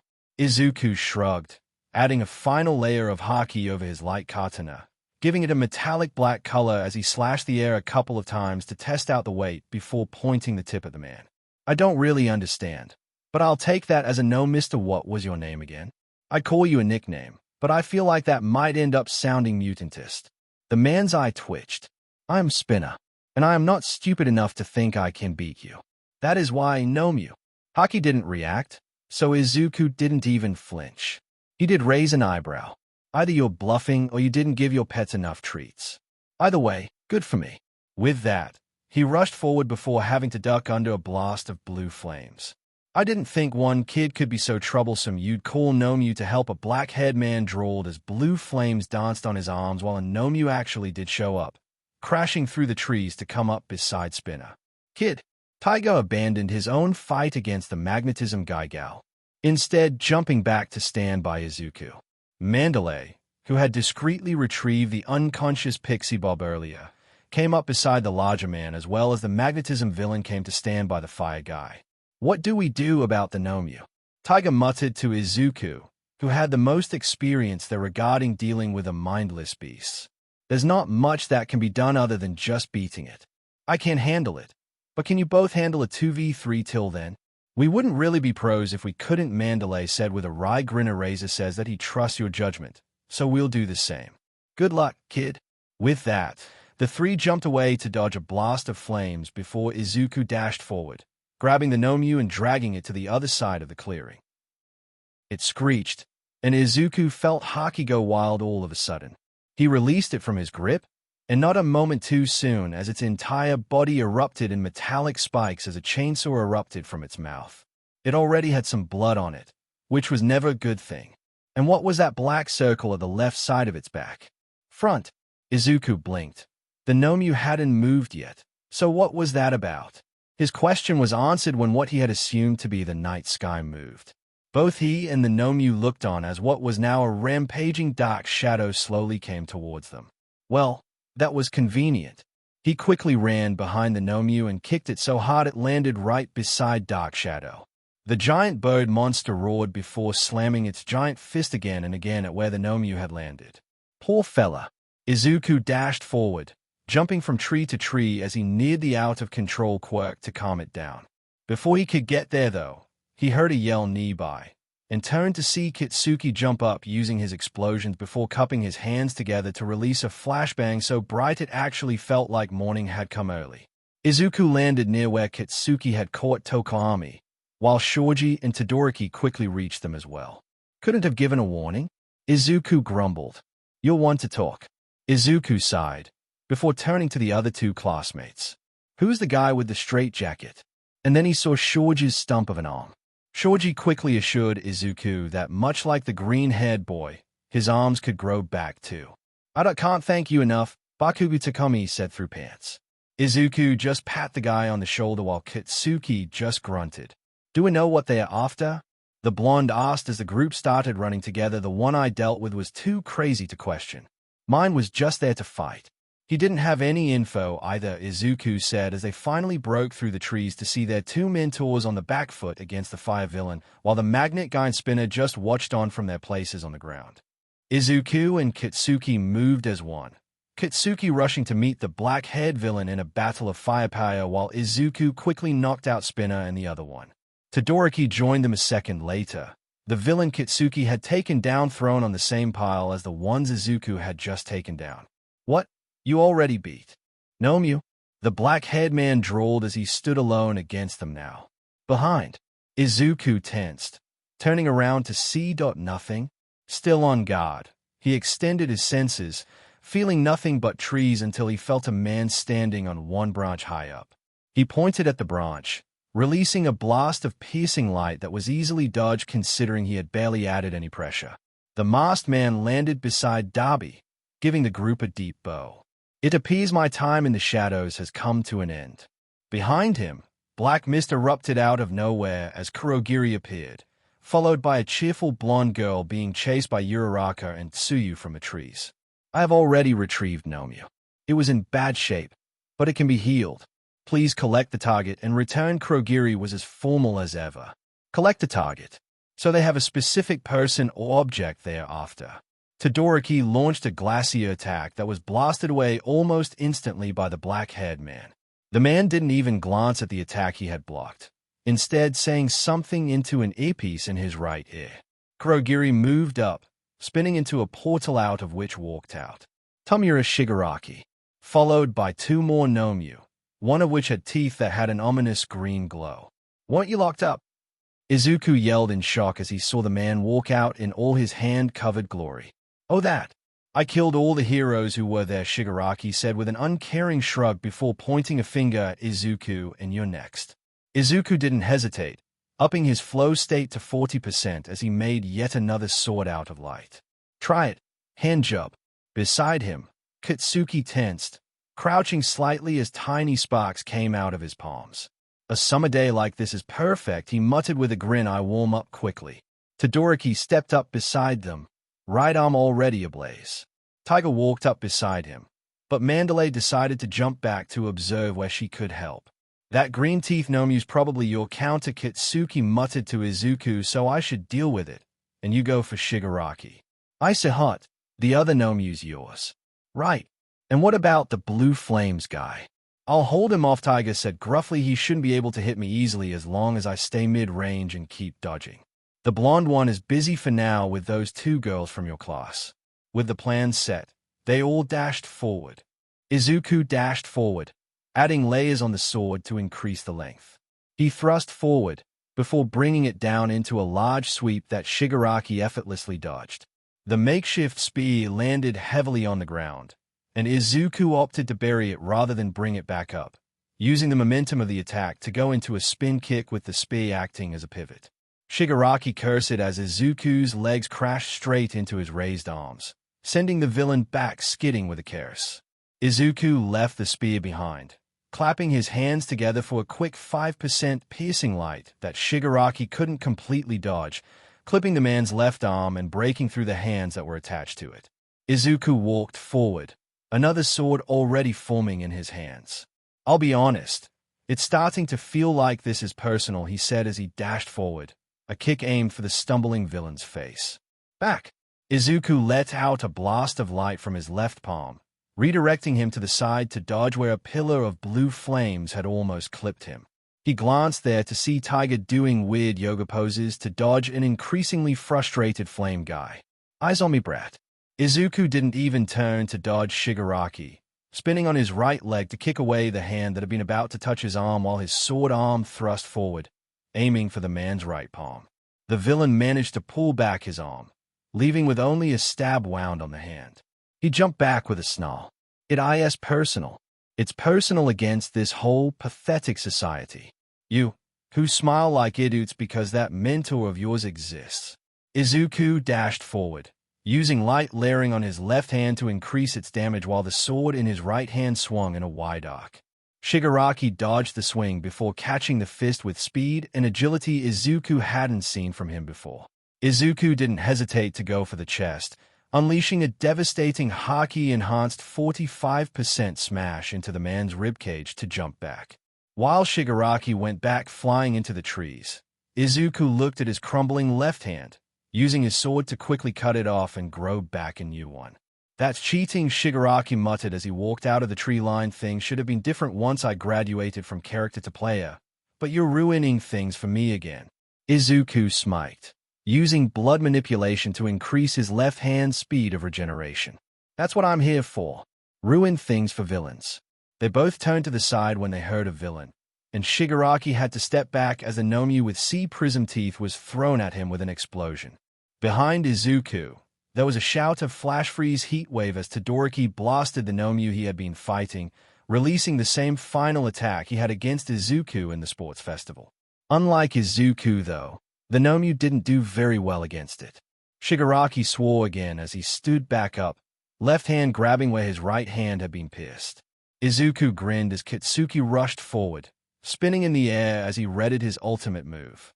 Not one to be left behind, Izuku clapped his hands again, aiming for Shigi's legs as he let out another piercing light at 5%. Somehow, the villain jumped away from the beam-type attack, leaving the still fallen Nomyu to take the attack as Kitsuki finished his charge up. Howitzer impact. Izuku raised his sword high above his head, channeling most of the energy he had left into a solar flare he'd throw into the still-running Shigaraki's path. And then he felt a prick in his back.